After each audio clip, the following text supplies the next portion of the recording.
Riley, who can kind of fill us in on some of the road closures out there. Sharon, what can you tell us? Yeah, the NYPD on social media putting out that parts of the West Side Highway have been closed down near Spring Street, too. Also, a lot of emergency vehicles and traffic because of the chopper that's down in the Hudson River, of the crash in the Hudson River. We're hearing also reports from officials that as many as 4 people may have been on that helicopter, and having covered a number of these crashes both in the East River and in the Hudson River, you know how fast the currents are and how quickly debris can move. And what we're seeing now is it closer to the Jersey side of the Hudson River there, and you see all those rescue boats there.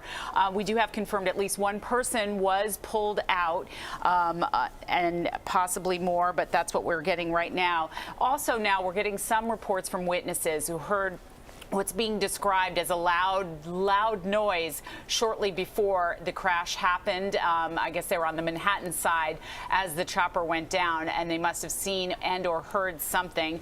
So we don't know yet exactly, obviously, as this is still a developing story, but we're following FDNY divers, we're told, are also on the scene trying to make rescue and help them. And of course, we talked about the weather, and the temperature of the water is certainly something. And I heard Nick say, because it reminds me of the crash in the East River when the chopper flips upside down, you know, it can really be a problem. And the pilot of the crash I'm referring to was the only survivor of that, and also some of the passengers in that particular crash were not belted in. So we don't know the circumstances, of course, of what's happening now in the Hudson River. We can just see a very large emergency response, and that, of course, why they are telling you not to go on the West Side Highway near Spring Street, because there is so many police officers and FDNY and other emergency rescue crews there trying to respond to this situation, which, by the way, unfolded about 3:15 this afternoon.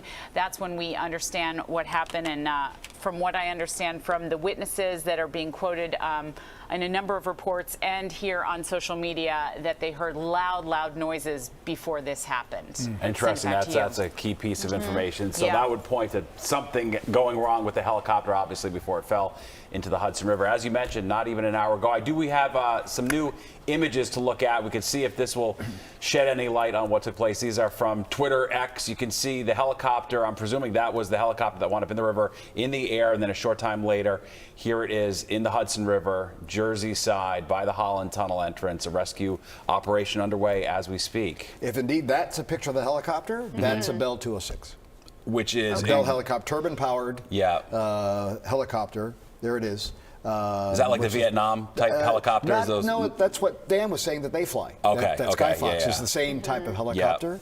The Vietnam helicopter days were the Hueys. Oh, right. The old Hueys that used to fly. But they also have the older Bells, or the Bell known as the Bell Jet Ranger, a very popular helicopter. It sort of evolved into the Bell 206. And I'm trying, looking at that picture, I'm trying to see if we're seeing a puff of smoke by the helicopter. Those images before, if that was just a cloud. Really, honestly, tough to tell at this point. But we can tell you that rescue operation is still underway as we speak. And it's all hands on deck. FDNY, NYPD, Jersey City, Hoboken.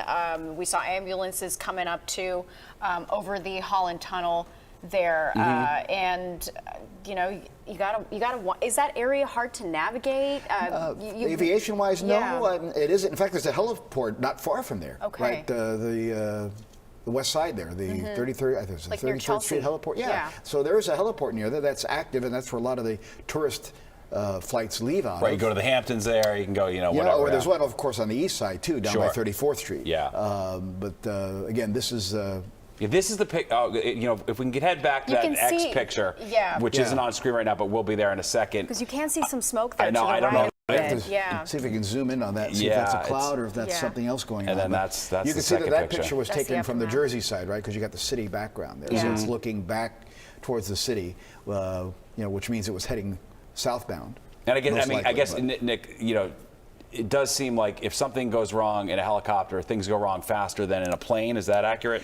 Well, it depends, right? So, and also depends how much altitude you have to try to save the helicopter. The higher the better? The higher the better, because helicopters go into what's called an auto-rotation mode. If they lose power, some catastrophic engine failure, if they're high enough, they can take the momentum still of the blades and what they call auto-rotate down. It won't be the smoothest landing, but they can. But now, if you're only 100 or 200 feet off the ground, You don't have much time. You don't have much time, you know, Gotcha. and a lot of these choppers, you know. What are you thinking about how high the helicopter might have been from that one picture we're looking at from Twitter? A couple I mean, hundred feet. I don't think it was more than Yeah. than 300 to 500 feet up.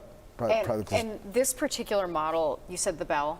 If it indeed is the Bell, If yes. it is that upside down, landing upside down. I mean, walk us through what that would even look like a rescue operation. So for that. you're going to have the doors in front, right, for Okay. the crew, the 2 doors in the front, and then you're going to have the 2 larger doors in the back for the passengers. So the question again would be egress from what doors? You know, who's going to get out where, depending on again where the helicopter ended up, sideways, upside down. Yeah, makes sense. All right, let's go back to Dan Rice. You know, sort of seems like we're piecing together some new information with these pictures, Dan, about what type of helicopter it must be. Nick shed some good light on that. I don't know if you have any thoughts to add on what we're seeing now. Well, I'm trying to see the pictures you guys are looking at because I'm watching it on the TV, so I'm a few seconds behind you guys. From one picture I see where that chopper is in the air. Yeah, that's if the I'm one. looking at it correctly, if you look in the river, it looks like a lot of the ferries or whatever are already by the crash site. That one looks to me, it might be PD Aviation. That might be one of the rescue helicopters. Oh, gotcha. Yeah, okay. Sure. That would make sense. Which I think is the Augusta. I think they fly over there. But I think that might be aviation. That picture may have taken place after the crash because there's a lot of activity in the water by the pier already. Oh, you're So right. That makes a lot of sense, right? There'd be no reason to take a picture of a helicopter before it went down. I think you're right. I see the Coast Guard boats and being there. that low, most choppers won't, if they're in a normal flight operation, as Nick is saying, there's a layered airspace over there. They wouldn't be that low unless they were landing in Jersey City at that point. And there is a small helipad around there somewhere, but that one looks like it might be the aviation helicopter from NYPD. Yeah, I think you're we're right. looking at in that photo. Dan, after this happened at 3:15, how soon were you over the area? Because I'm just curious about how quick the response was to all this. Well, like I was saying before, we're unfortunately not able to fly at the moment because the company's wind minimums aren't being met or exceeded.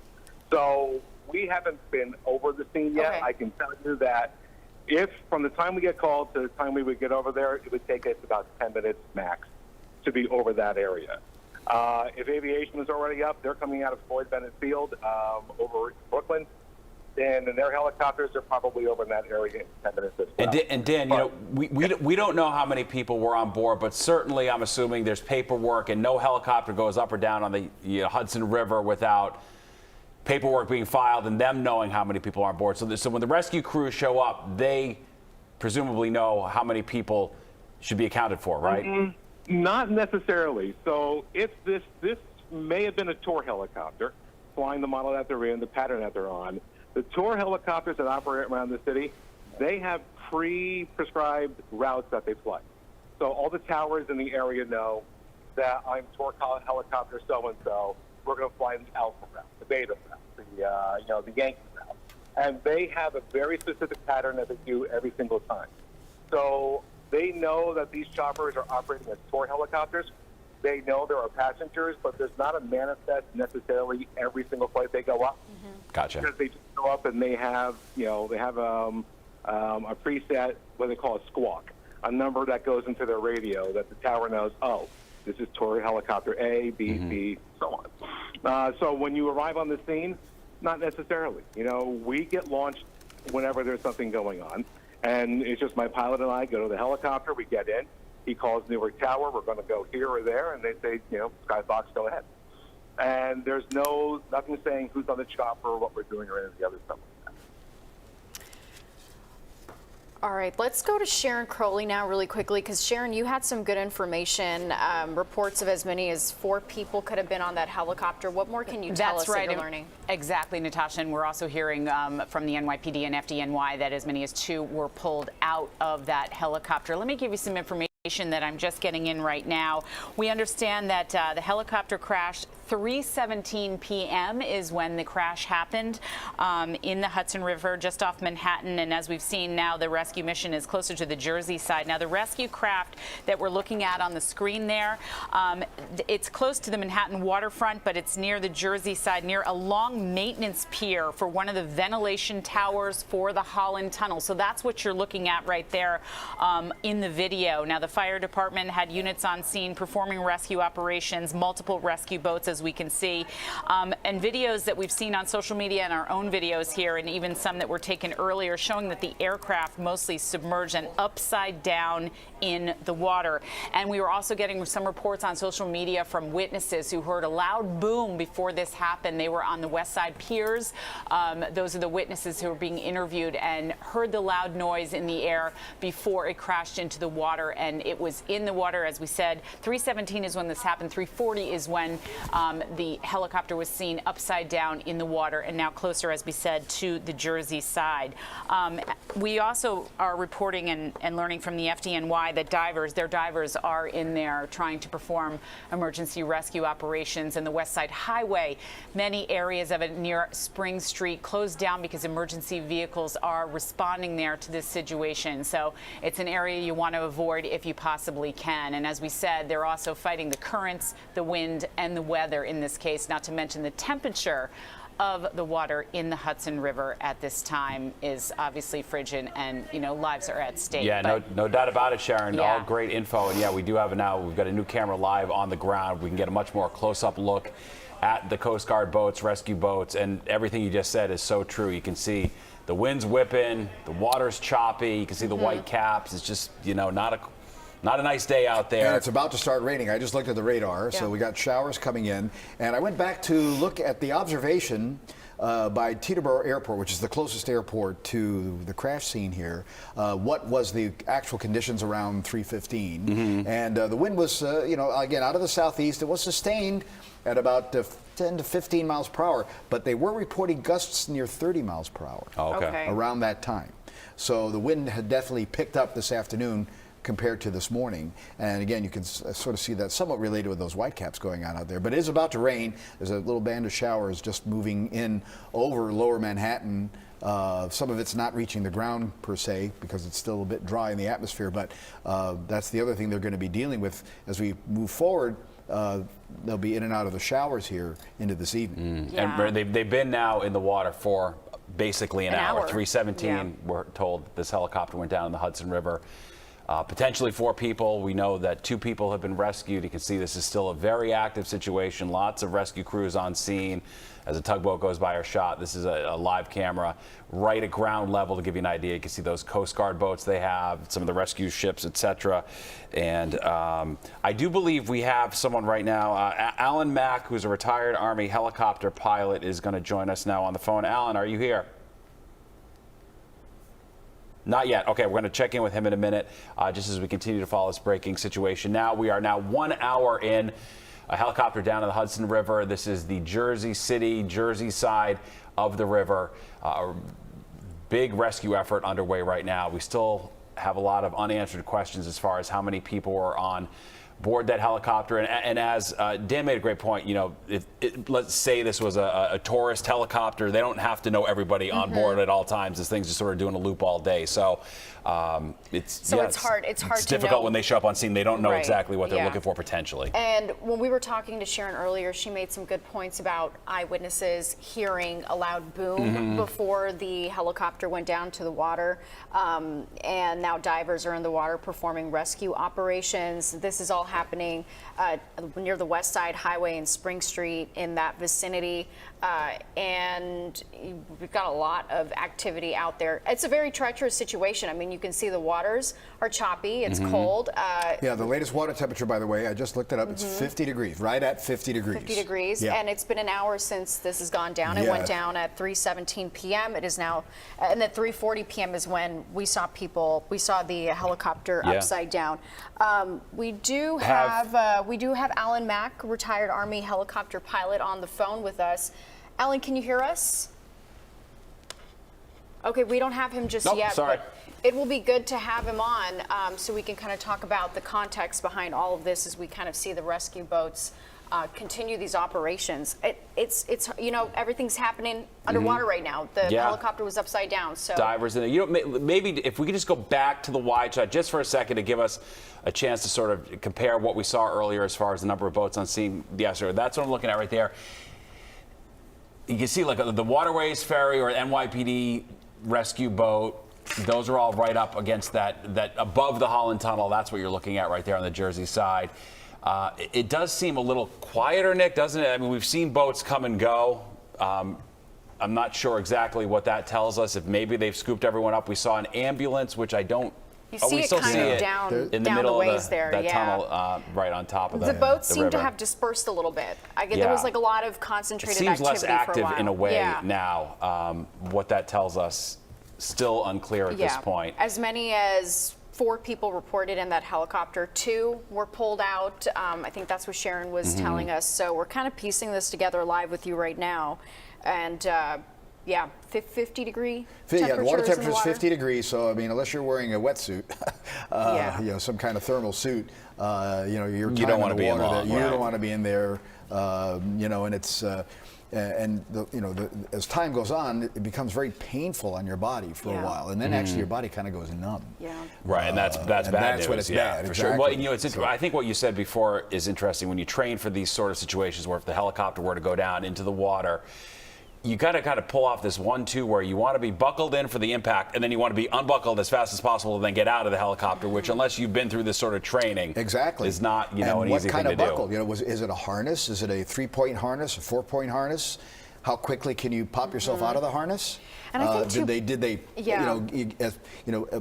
depending again who's on the helicopter, did they get as they probably should have, a Yeah. passenger briefing, right? You know, we always give safety briefings. When you hear it, of course, on an airline. yeah. Well, you would hear it in smaller Yeah. aircraft too, what to do if.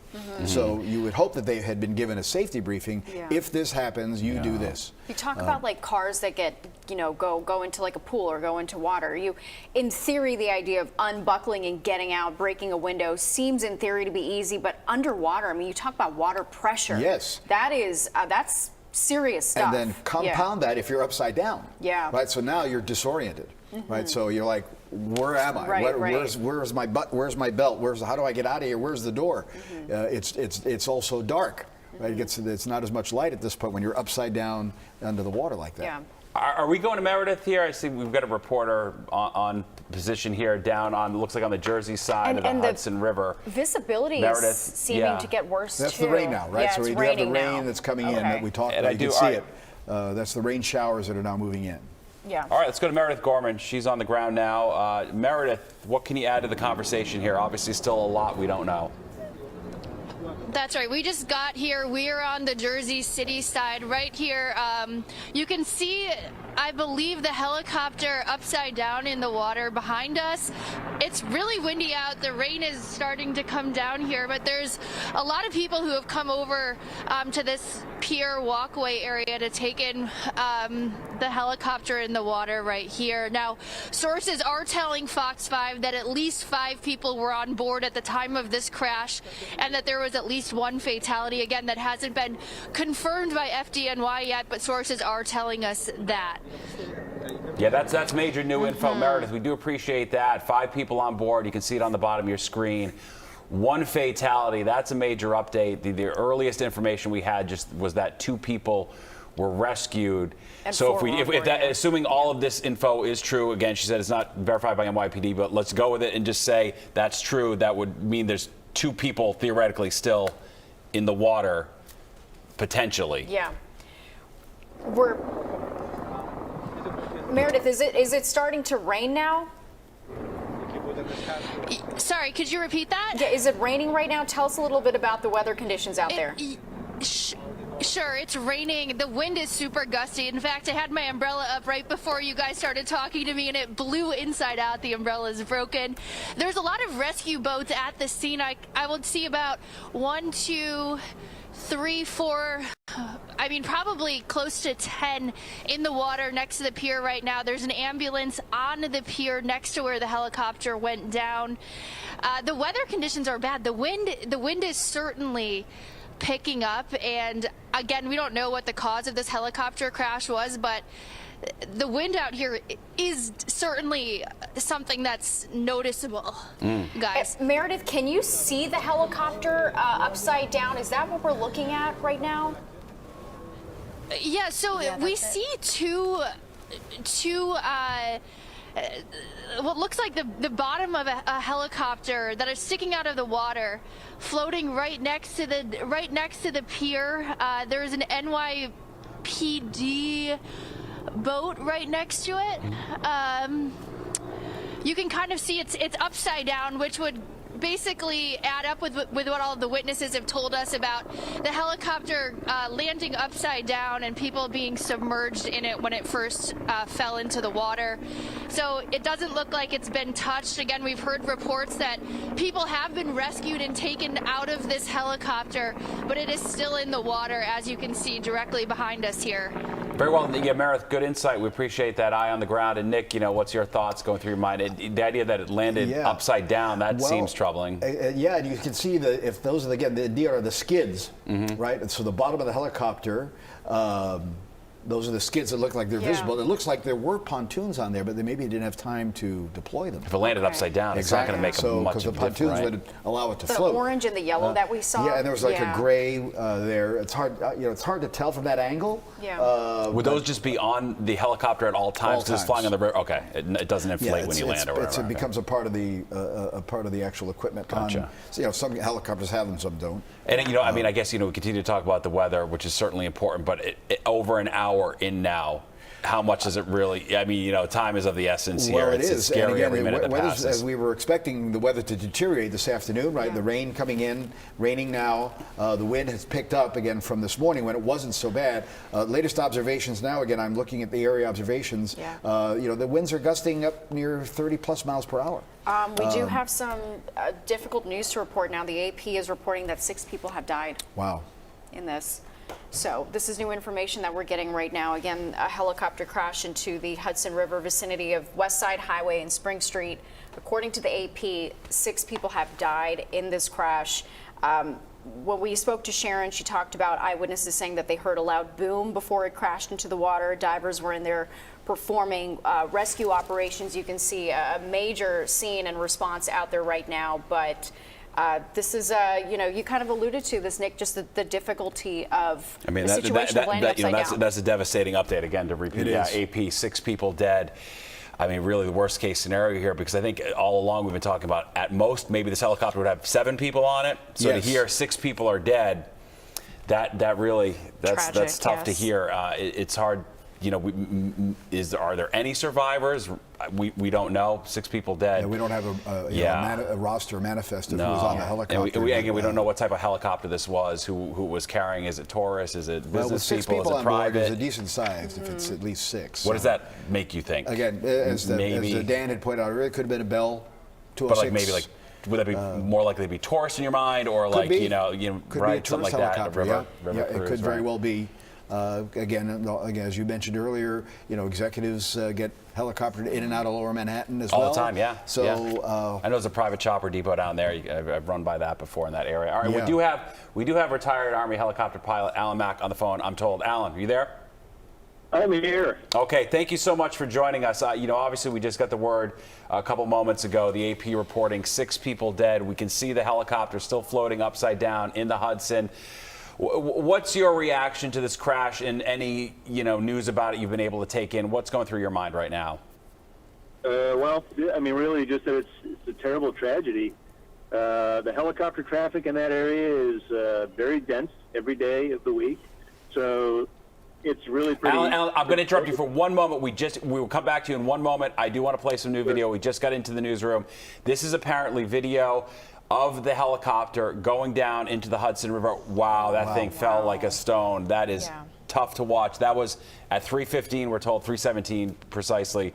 This helicopter crash took place in the Hudson River. Here's some video of it once again, and we can see it just lost all altitude immediately. That's new into the newsroom. Alan, I don't know if you were able to witness that. What we just saw, in case you weren't able to see it, that helicopter just fell right out of the sky in a hurry, and we could see a massive splash when it landed. And it looked like it went upside down, right? But that's what we heard. It landed upside down. Alan, I don't know if you saw that or not, but that is the situation. What goes through your mind when you hear that? Obviously, something went terribly wrong in this helicopter, and it went wrong pretty quick. Yeah, other than there is spatial disorientation if they came down nose first or upside down. It could have been a mechanical failure. But had anybody survived the impact of that, getting out of a helicopter in the water, because they always roll inverted, is very, very difficult. Walk us through what that operation, that rescue operation, would look like. I mean, what all does the diver need to do? They're going to have to pull the doors off and get inside and cut the seatbelts and pull them out. Yeah, that's difficult. I think we're all a little bit stunned after seeing that video. Again, yeah, the update from the AP a short while ago, 6 people on board this helicopter dead. This is the video just into the newsroom of that helicopter just plunging into the Hudson River on the Jersey side. And seeing that video, that certainly lines up with that unfortunate update we just got from the AP a while ago that 6 people on board were killed. It's difficult, I guess, to envision if there was anyone else on the helicopter. They survived. At this point, we do know, according to the Associated Press, that 6 people were killed in this crash. So this immediately, I mean, Nick, let's just talk about 6 people dead in this crash. Seeing this video, this immediately becomes really a horrific tragedy that needs to be studied and figured out exactly what happened. What This happened, is yeah. a massive And problem, hearing a failure. boom before, I mean, what does that tell you? So, I mean, you know, if this indeed was, again, what we've been sort of alluding to, a potential tourist helicopter, maybe a Bell helicopter, or if not a Bell, certainly one that could have been a turbine-powered. So, you know, you have turbine-powered helicopters and you have piston-powered helicopters. So the turbine engine is more reliable because there's less moving parts. But if when something goes wrong, it can be, you know, potentially catastrophic if it happens in a place where you don't have time to. And Nick, we're gonna go back to Meredith Gorman, who's on the ground, the Jersey City side. I understand she just spoke with someone, a little boy on the ground here. Meredith, tell us what he saw and what he knows. Yeah, hi guys. I'm here with Leo. Leo, so you were walking right along here just a little while ago, and what did you see in the water? I mean, so first of all, a really important thing I saw, so I was walking to school, like my school's in Hoboken, so I was walking through that terminal, and then, like, I didn't hear anything. I just saw, like, a lot of these people were standing at the pier, they were, like, watching something, and then I saw all these boats, and then I'm like, what happened over there? And they said a helicopter crashed. So I'm like, yeah, that's really scary. And I continued down for my way to school, and then I saw this man filming something in the water, and at first I thought, like, recording litter in the water at this time? Seriously? But then I realized those were actual helicopter pieces. Yeah. So I joined the recording. And what did you see? What did the helicopter pieces look like? You mentioned it might be like the rotors. Yeah, so it looked like the rotors, they were like big, thick, and they had like on one side, there were 2 pieces.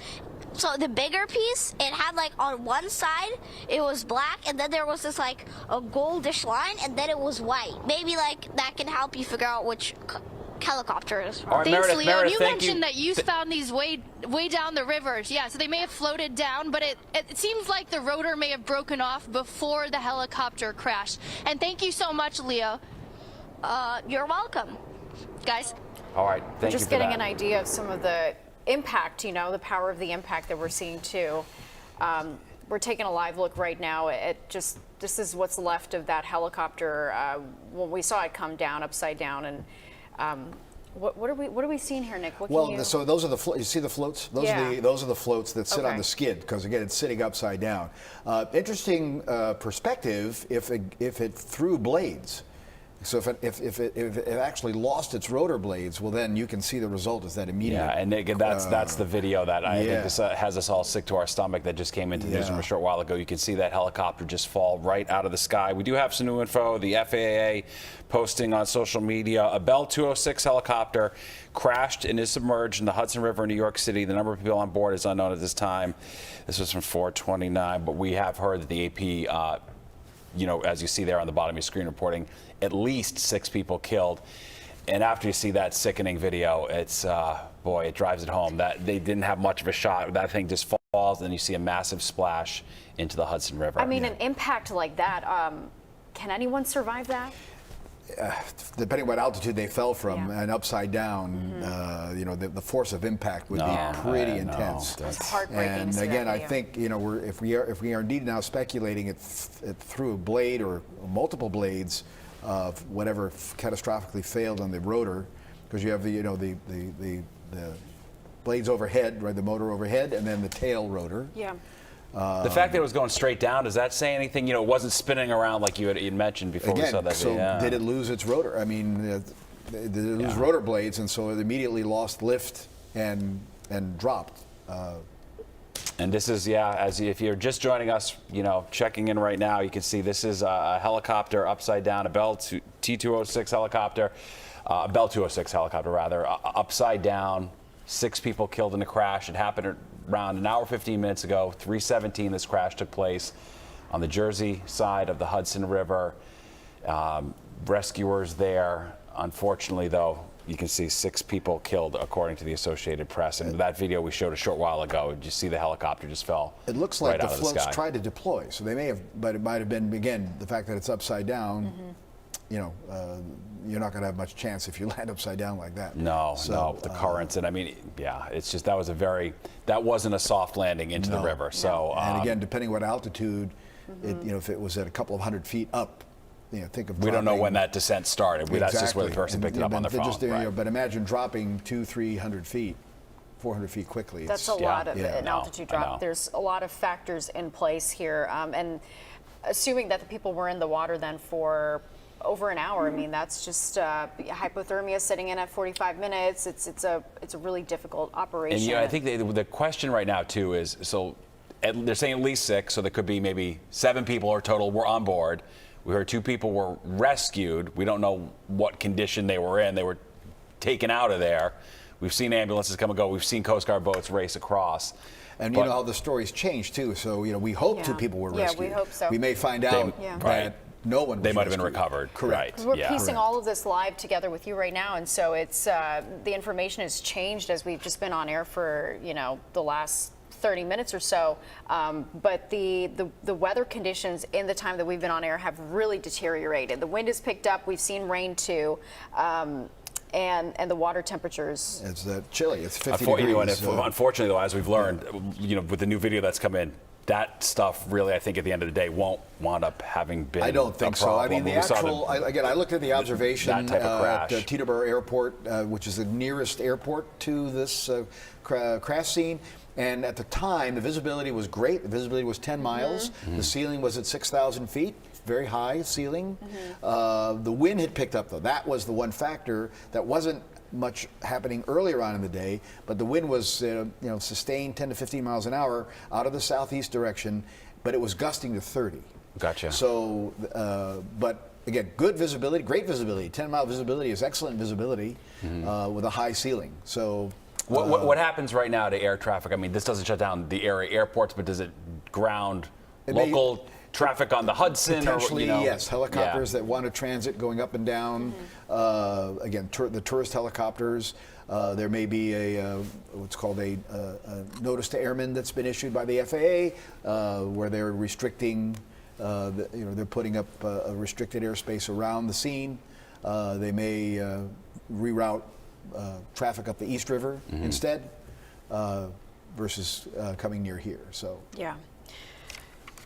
And we had a number of already, when we were talking to Sharon, a number of roads and areas that were already shutting down because of this. So West Side Highway, you can West Side expect delays. That's right. This will impact people's commute. Obviously, that pales in comparison to the magnitude of the tragedy here. But I hear Sharon in my ear. Are we going to go back to Sharon Crowley, who's down in our newsroom? Sharon, what's the update? Stephen, Natasha, social media going crazy. We're seeing a lot more videos and witness testimony coming in online there. And the video that we just showed our viewers of it crashing so quickly in the air, really. And what struck me is you could see even a splash of the water as it hits the water, and then immediately appears to be upside down.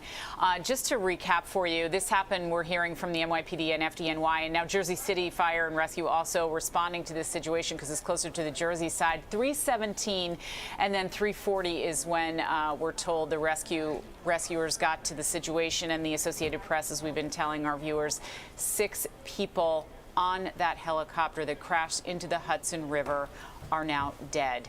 So what we've seen in the last hour, I would say, is that the weather conditions, as you've been pointing out, the water is much choppier, and from helicopter crashes that I've covered on the East River and the Hudson River, the current is so stiff and so strong. Sometimes rescue crews have to move very quickly, even further down, whichever the way the water is going, to try to execute a rescue. And as Nick was saying, 50 degrees, very cold, very cold. Hard to believe anybody could survive in that temperature. But again, Associated Press sadly reporting tonight that 6 people have died. There were a lot of witnesses on both sides, on the Jersey side and in Lower Manhattan. And on the West Side Highway, there's so many emergency crews there that the FDNY and NYPD putting out an alert on Twitter telling people to stay away from that area of Spring Street because they need it for the emergency response there. But what we've seen is the weather conditions deteriorate enough that you can see even executing this rescue mission makes it all the more difficult. But what we don't know now is exactly who those who lost their lives, why they were on that helicopter. But what we've been throwing back and forth for the last hour or so is, of course, there's tourist helicopters, and we've seen some involved in fatal crashes before this, and helicopters for transportation, of course, in Lower Manhattan as well. So we will be getting more information as it becomes available from the FAA, of course. And we are expecting at any time now a press conference. We will be hearing from authorities as soon as they're able to provide one for us. And of course, Nick can tell you the NTSB will obviously be involved in this crash investigation as well. But right now, it looks like rescue officials on both sides of the Hudson are involved in this mission, trying to get to the bottom of it. But the bottom line, 6 people lost their lives. Very, very sad today. And it all unfolding at 3:17 this afternoon in the Hudson River when that helicopter went down. So we'll be following the social media reports for you because there were a lot of eyewitnesses to this. And as I said, some of them heard a loud noise right before this went down. But we'll be keeping you up to date as we get more information on exactly how and why this happened. Yeah, we appreciate it. Thanks, Sharon. Looking at the video now, I mean, it looks like they're in the process of trying to maybe get the helicopter out of the river. I don't know how that works. They're attaching buoys to it via a rope. Maybe not. They seem to be moving away now. Nick, I'm trying to remember in previous crashes like this, do they try to get the helicopter right out of the river, or do they keep it there because it's a crime scene, or how does that work? I'm trying to remember. I mean, they're going to try to get it. Of course, once they've done their search and rescue or recovery, they'll try to get it out of the river and then try to put it in a safe spot so they can analyze what might have happened. And, and again, do helicopters have a black box like planes? Some do, some don't. This may not. It depends sometimes how it's being operated, for hire or not for hire. So would they have any interaction with a control tower to figure out, because if we're hearing that there was a loud noise in the way that it was free falling from the air, we don't know at what time it started to do that, but it seems like it may have lost power or something. Would they have that information? Lost power. Well, it depends how quickly it happened and who were they speaking to. Yeah. So there are, as I had mentioned, when I fly up and down the Hudson, I speak to controllers because I want them to put me on the radar. I want them to see me and tell me about other traffic. And how often are you talking to them, communicating? Sometimes they'll make you give a reporting point, or they'll point out traffic that you should be on the lookout for. Okay. So, traffic at your 10 o'clock position. Because there's a lot of activity in this area, especially with all the helipads there. Exactly. Commercial and private too. Exactly. And and now again, if they're below a certain altitude, they may not be speaking to controllers. They may just be what's called self-announcing. There's a frequency on the Hudson River that is for self-reporting, self-announcing, where you report your position. Okay. You report your altitude. You'd say, I'm at 800 feet at the Statue of Liberty, northbound. So everybody on that frequency is aware of where you are, and then other aircraft or helicopters will also make their position reports. So they may have indeed been making these position reports. They may have been speaking to either Newark, that area they would probably be speaking to the Newark tower controllers. Gotcha. Let's go to Linda Schmidt is live on the New York side of the river. She joins us now. Linda, obviously we got that horrible update a short while ago. 6 people killed in this crash. What else can you let us know right now? What are you seeing from your perspective? Okay, well, we just got here on the scene. We are literally just feet away from the 34th Street pier, but look over my shoulder. Obviously, we are on the New York side. Over my shoulder here, you can see the flashing blue lights there over on the New Jersey side. The FDNY responding here in full force. They had boats in the water. They still have boats in the water. They have divers. I just got off the phone with someone with the FDNY, and they are telling me the divers are about to go back into the water again. They have medics here on the scene.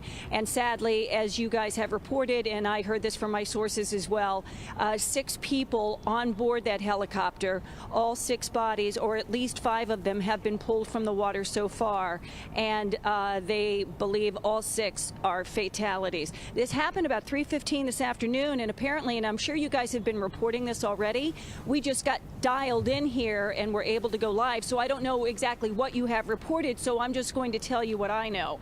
There was some type of an issue with the propeller blade. Apparently, sources are saying that it broke off, and there was some type of a thumping sound showing that the helicopter was in distress before it went down. It hit the water, flipped over, and there was an immediate emergency response from the FDNY, the Coast Guard. The NYPD is on the scene here on the on the New York side. But as far as a response on the New Jersey side, you've got the FDNY, you got the Coast Guard, and you have Jersey City, in addition to other emergency response teams from other New Jersey municipalities. And again, what you're looking at right here is right across the water from where the 34th Street Pier is. But sadly, 6 people died in this crash, and I'm told that some of them were children. So I don't know if you guys have reported that yet or not. No, we have That's new not. That's the information. first we're hearing of that. We're just watching this video. We've paused it before the moment of impact. But Nick, as I'm looking at this video, it looks like we were able to zoom in a little bit. This horrible video. And it looks like the back of the helicopter is off before it impacted. It seems like there's a lot of damage to the helicopter before it even hits the water. Okay, thanks. I got to contact sources. So. All right, thanks, Linda. It's hard to tell. It looks like something flies off the back of the helicopter there. Well, she I was did trying say to that the see. propeller blade broke off too. Yeah, so maybe other pieces of the blade were at that point coming apart from the whatever initially had happened to the helicopter. See, This looks like it has no tail off? to the end of the helicopter from that perspective. Yeah, when you start throwing blades like that, I mean, it's not going to be a very good outcome.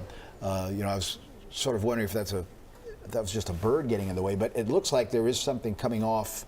Pieces of it. Maybe it was another piece of, maybe it threw one rotor blade, and then the imbalance created more vibration. So then other pieces then started. Helicopters is such a delicate piece of engineering, really, in a lot of ways. You have to think about it. I mean, there's pieces that are trying to get away from each other. Right? Yeah. That's how the helicopter kind of flies with the tilt of the rotor blades and the speed of the blade to produce the lift and to allow the helicopter to climb, hover, and come back down again. Just to give us some perspective on the Bell 206, talk to us about what kind of structure this is. What is it normally used for in terms of just like flying? Well, again, it's a turbine-powered helicopter. It's very common around the world.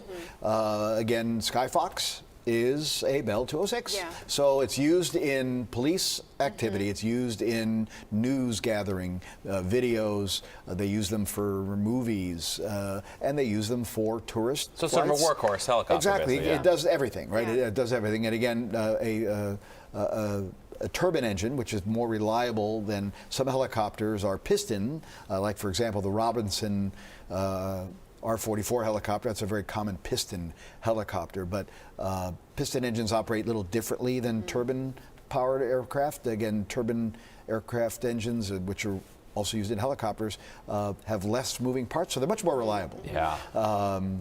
But this may not necessarily have been a problem with the engine if it's throwing blades. You start throwing blades. What does that mean? So in other words, the big rotor blades, if one disconnected from the structure, the main structure that holds the rotor blades together, I think there's 4 blades, rotor blades on top of the helicopter. Sure, yeah. And you have a couple in the smaller blades in the back, right, on the tail rotor.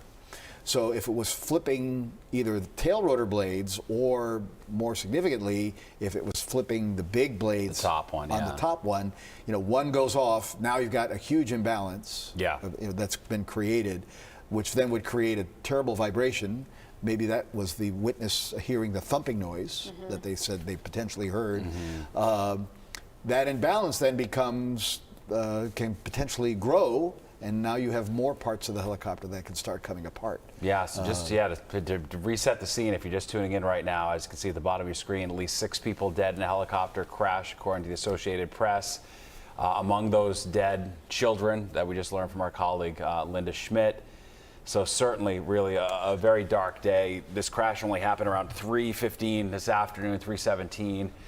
And just from the video we've seen, something went horribly wrong in that helicopter, and it just plunged straight into the Hudson River. Right now, it does not appear there's any survivors, at least 6 people dead. We don't know exactly how many people were on board, but really with that type of helicopter, there couldn't have been much more than that, just to give you an idea of how quickly that helicopter went down. And with that video that we saw with the point of impact, I mean, that was so difficult to watch and see, and just how powerful that impact was. So this helicopter was seen upside down in the Hudson River around 3:40 p.m. What are we seeing? And we're looking here at an FDNY ambulance, and they have a stretcher. They're loading someone onto that ambulance on our screen. As we then pan away from that, you can see that's the helicopter, that's the NYPD boat, that's the scene where this all took place at 3:17. Obviously a massive emergency response. And I mean, the reality is you're in the best hands in the business here. If something goes wrong, this is who can respond to it better than anyone. But and it's all the happening video near we that just saw. Holland Tunnel, ventilation the shaft ventilation as thing, well. right? Yeah, on the Jersey City side. So it unfortunately, from everything we're learning, it just looks like the people in that helicopter didn't have a chance once whatever took place, which we don't know what happened, but things went wrong in a hurry. And now we are hearing from the AP reporting 6 people dead, including some children. So certainly just a very horrifically sad afternoon. Does this impact flights in the area as well? Probably not so much because the arrivals going into Kennedy Airport would be off to the east, and the arrivals going into Newark would be coming in from another direction. Sometimes the arrivals for LaGuardia fly up the Hudson, and then they make the turn to the right, to the east to try to land at LaGuardia. But they're usually, when that happens, they're at a much higher altitude. So this just could potentially be affecting other helicopter traffic that would be normally going up and down the Hudson. Again, this might be restricted airspace now.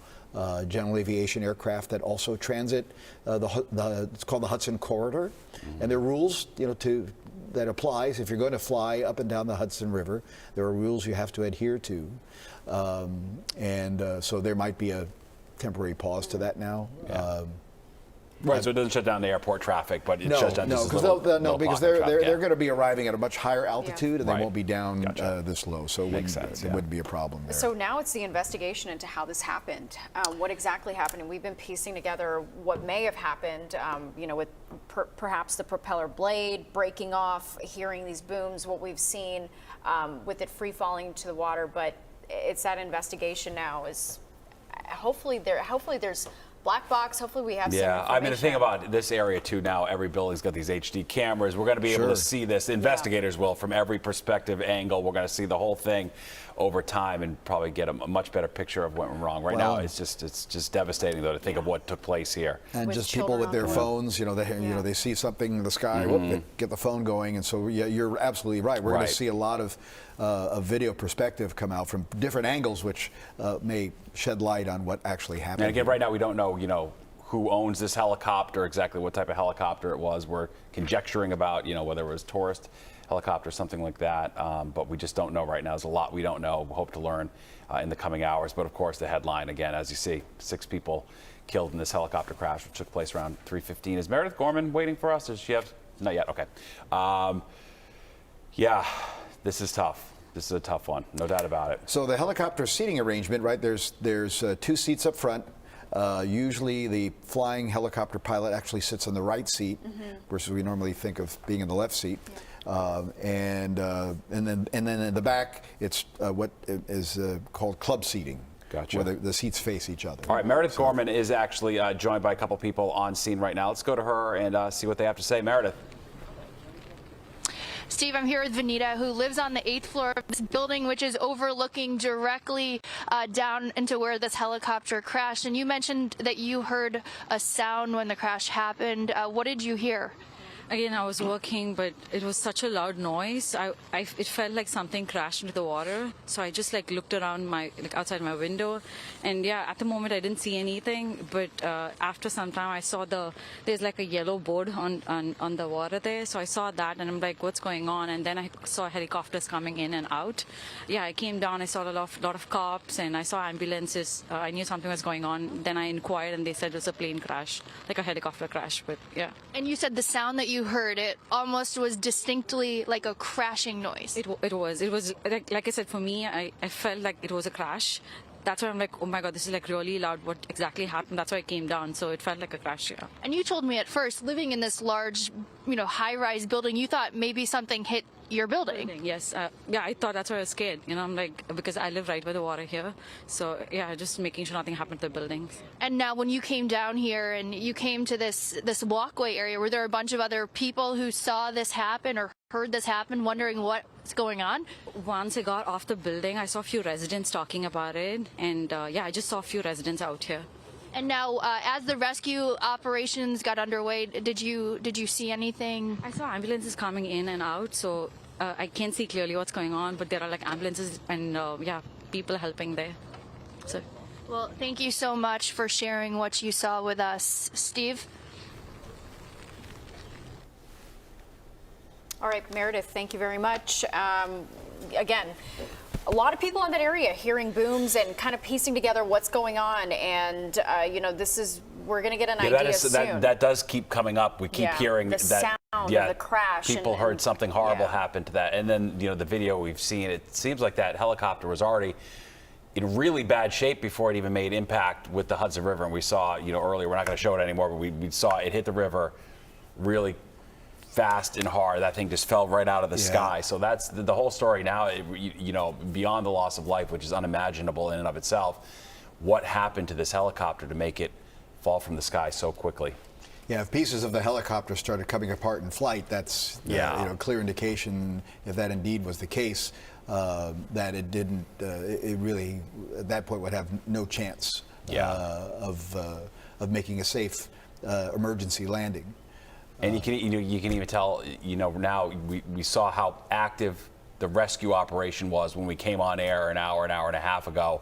Now you can see that helicopter is there, no one around it right now. So presumably they've recovered the bodies, I would assume, at this point. As by this point too, they would have a much better idea of how many people were on board.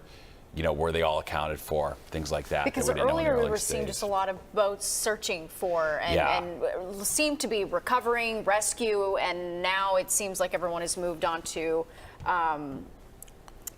what do you call that, the shaft area now? Right, yeah. And I do all right. Our colleague Sharon Crowley in the newsroom with an update now from New York's Mayor. Sharon. Yeah, that's right. Mayor Eric Adams, of course, one of the first responders to this situation, and we're just hearing now from him saying his team is on the scene of this heartbreaking and tragic crash in the Hudson River, where 6 people are now reported to be dead from the Associated Press reports. Now, we are expecting to have a press conference, including with Mayor Adams and all the emergency responders as is standard, as soon as they are able to do that. And as we've been telling you, this is a rescue situation that's happening on both sides of the river, both New Jersey and the FDNY. NYPD and the Coast Guard, as Linda Schmidt reports, all involved in this, as well as the NTSB. So we're expecting to have multiple press conferences and get some information as soon as they are able to give it. But since this is all just unfolded since 3/17 till now and changed very rapidly, as we saw, and then we saw some of those dramatic and heartbreaking pictures,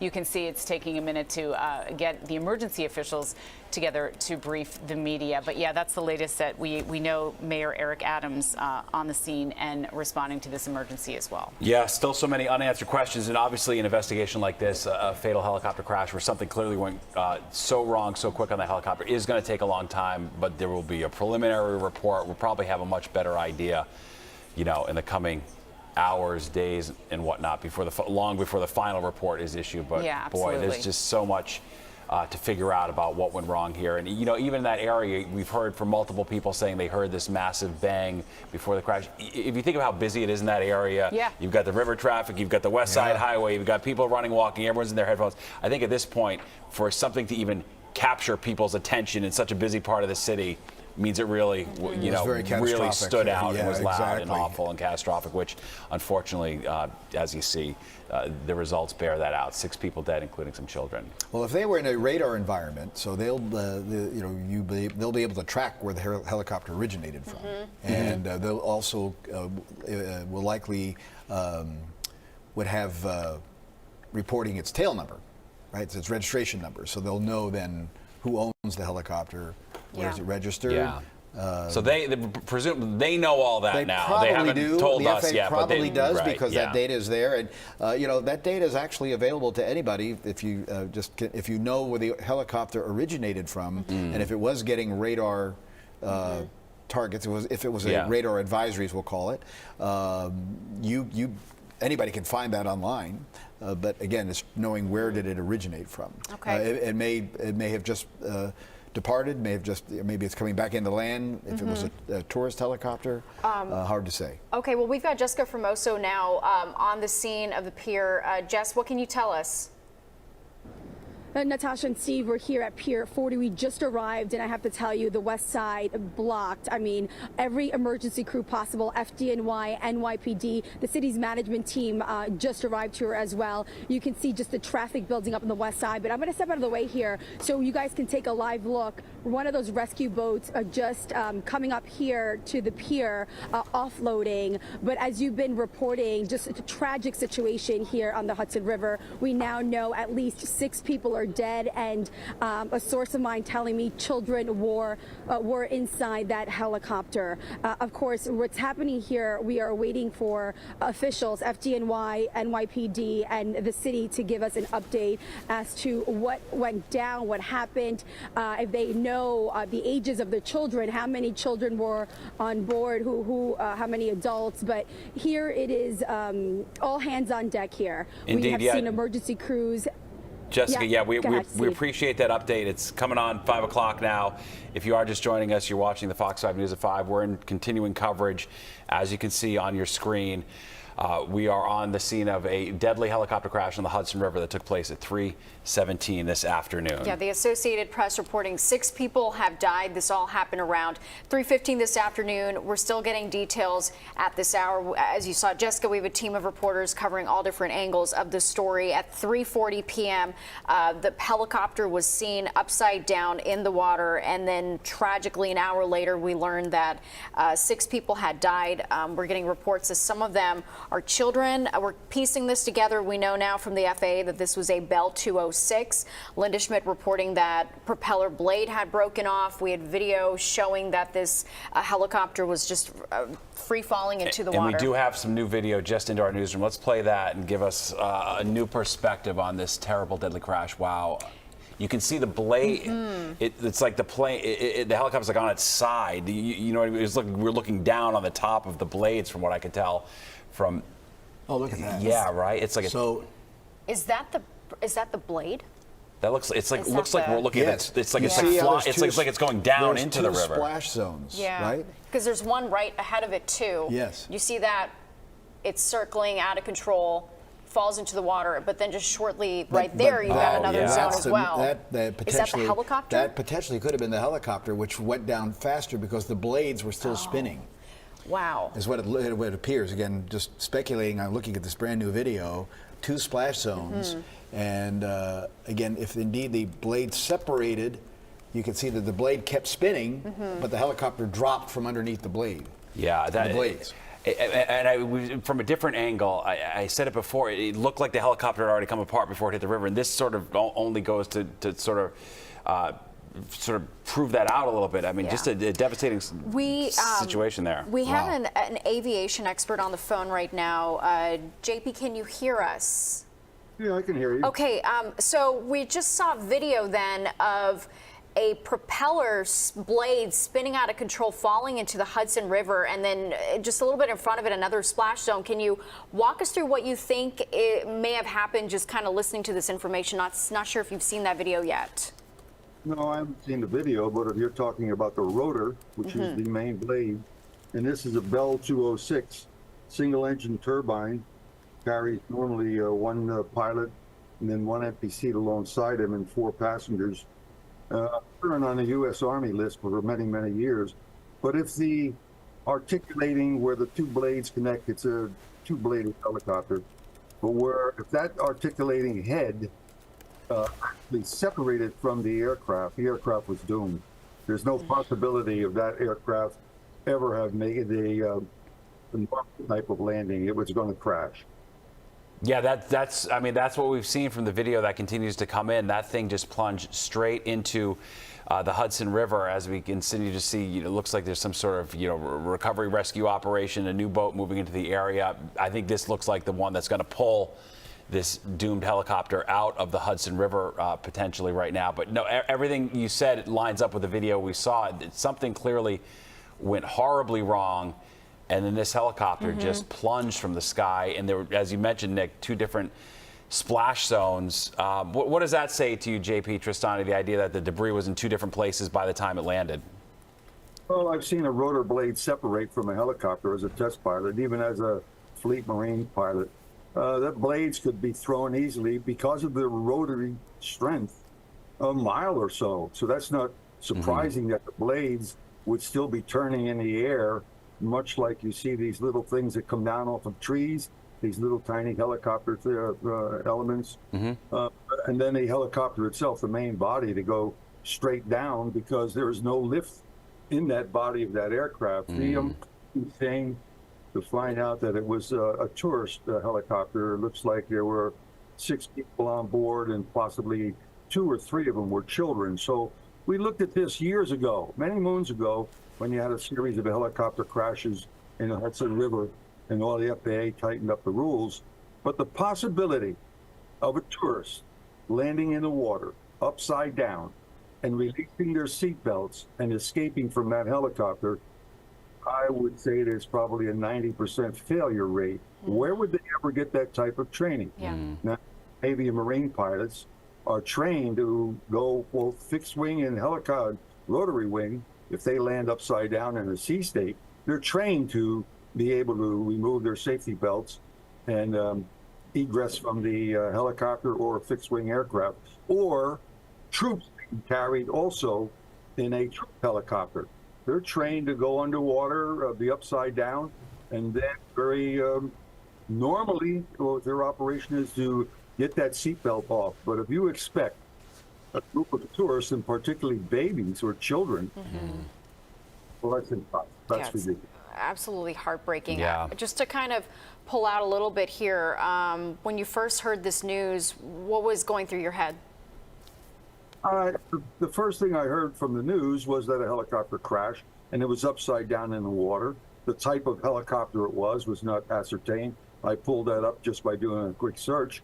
But to me, there was no transmission from the helicopter pilot of an emergency, so he probably, as normal helicopters do, fly at low altitudes.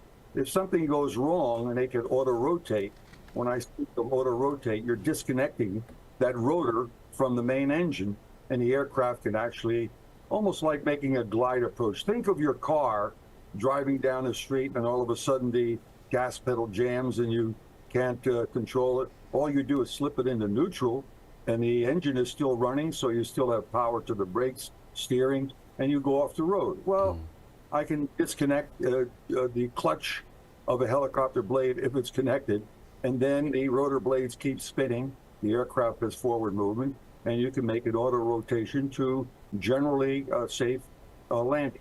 In this particular case, though, when you throw a blade, one blade or the entire head, no, you're just a falling wreck. You don't have a chance in hell.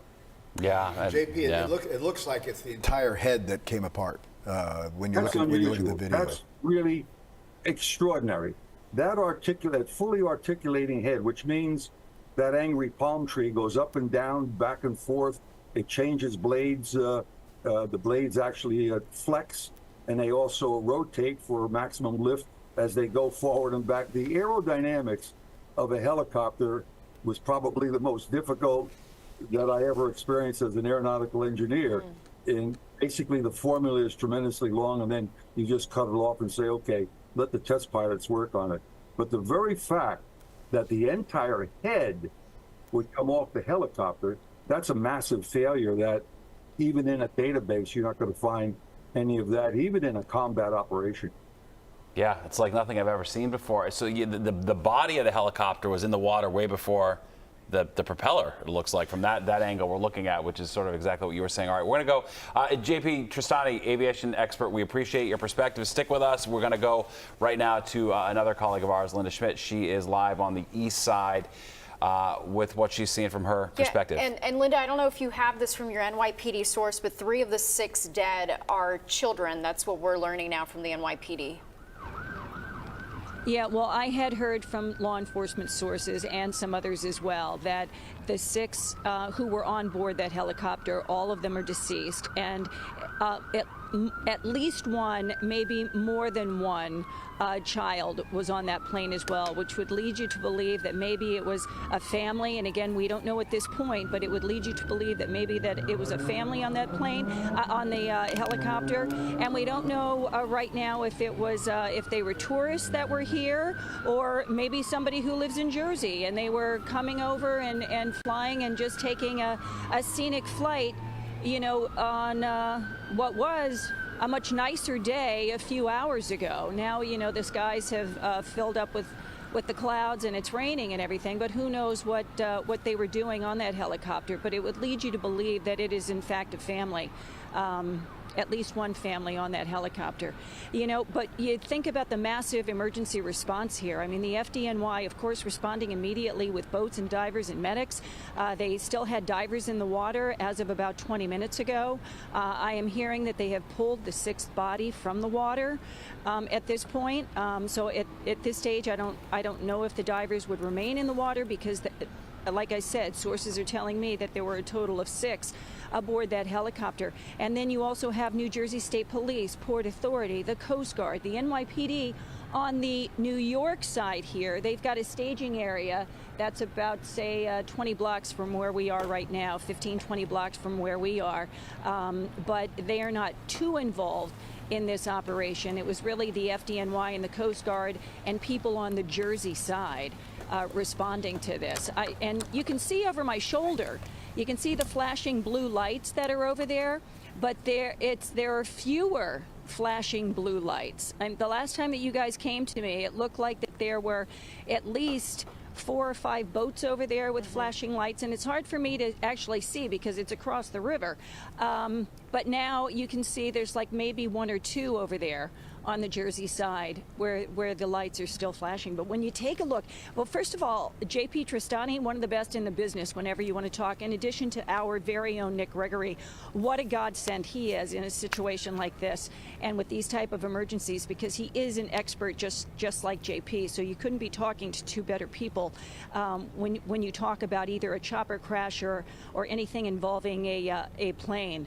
But when you look at that video and just see the body of that helicopter plummet, just drop into the Hudson River, I've never seen anything like that before. And then you see the propeller just flying, flipping around, and it's separated from the helicopter. And that's what I had heard, that the propeller had broken off of the helicopter and had split in half. Yeah. It's a great point that you make, Linda. We talked to JP. He said that, Nick, that this is something that's extraordinary. It's very rare for that to happen. Just kind of paint the picture. If indeed the whole head came off, that is very extraordinary. I mean, that's a huge failure, because you got to think about this. The giant, the rotor head, and then the 2 blades that stick out from the middle. So potentially flipping one blade. Also, again, not a particularly common occurrence. It has happened. But for the whole, if indeed the whole head separated, I mean, that's just, I don't know of another, I haven't read of anything like that have ever happening.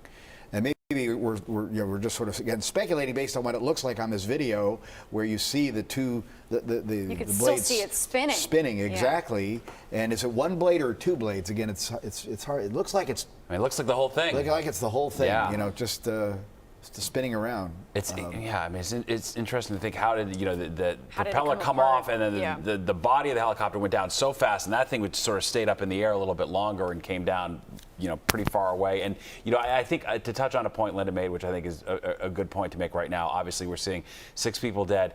You can see, for all intents and purposes, the rescue effort is over, the recovery's over, the rescuers are out of the water. All we see left is that helicopter, that doomed helicopter, upside down in the Hudson. We know 3 children among those being reported of the 6 people killed. Just a horrible tragedy, likes of which we have not seen around here in a long time. I see my colleague Jessica Formosa. She's at Pier 40 by the river.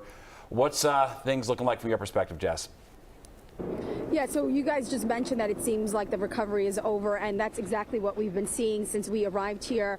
Divers coming out of the water, FDNY, NYPD, a boat just, docked over here on this side, and they came out. So yeah, what Linda and what you guys have been saying, it seems like the rescue is now over, and sadly, I can report now from a police source here on scene that 3 children were on board that helicopter that went down here on the Hudson. Just sad news to report. We know that there were some adults as well. My source couldn't specifically say if it was a family, but from reports out there and what Linda was saying, it seems like that's what it was. We're trying to get more information. We're waiting for FDNY to hold a presser in the next 30 minutes or so. That's what we're being told. But here, I mean, the scene, you can see ambulances, FDNY, the city management team also arrived here on scene. We have some FDNY paramedics here leaving as I speak. But like I said, we now know 6 people were on board that helicopter. 3 of them were children. Of course, we're waiting for that press conference to start so we can get more information as to were these Americans, were these tourists, is this a family? So we're hoping to get those answers for you guys as soon as possible. But here, sadly to say that we have seen the divers come out of the water, so the recovery efforts is now over. Yeah, no, a sad milestone in this effort, which is not even 2 hours old. Jessica, thank you. This crash happening at 3:17. So really, just difficult to think about that 2 hours ago. These 6 people were alive, doing some sort of leisure craft over the Hudson, doing a little tour, presumably. We don't know that for sure, and now 6 people reported dead, including 3 children. And if we go to that next shot, I see we've got queued up. It looks like they've got that big, heavy boat in the water, which presumably this now pulls the helicopter out, and there are a lot of people that need to take a look at this helicopter, see exactly what took place here, because something went grievously wrong with this in a way we don't see. Well, looking at that often. video, you can see where the NTSB is going to focus on. The ability to recover that either the whole rotor head or pieces of it.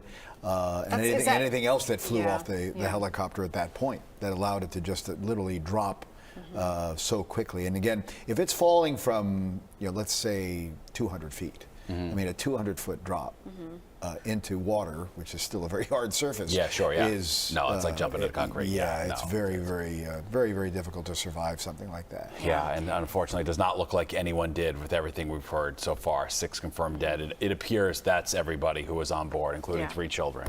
So I mean, presumably that would be a pilot, 2 parents, 3 kids. Potentially. Potentially, yes. 2 parents, the 3 children, and again 1 pilot up front. Hopefully, we'll be able to learn more information. We are awaiting a Mayor Adams presser, so hopefully there'll be some more information there.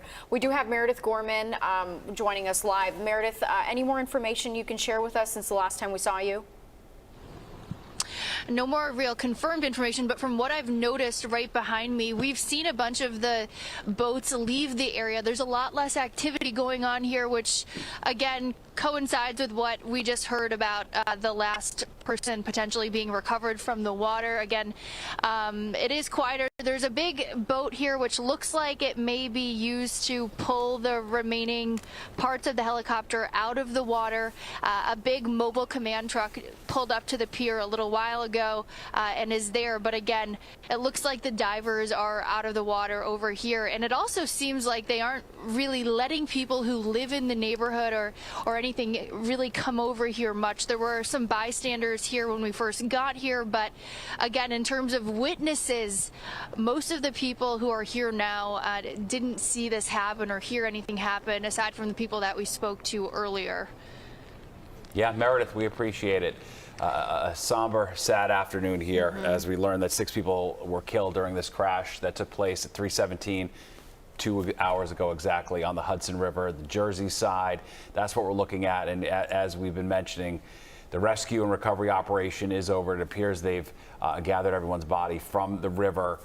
And right now, all we see left is that what remains of that helicopter floating upside down in the Hudson River, waiting to be pulled out and to be looked at by investigators who are going to have a lot of questions about what took place here. Really, something just catastrophically went wrong and in a hurry, and this helicopter just fell from the sky straight into the Hudson River. Both the FAA and the NTSB investigating right now. We have Sharon Crowley also joining us.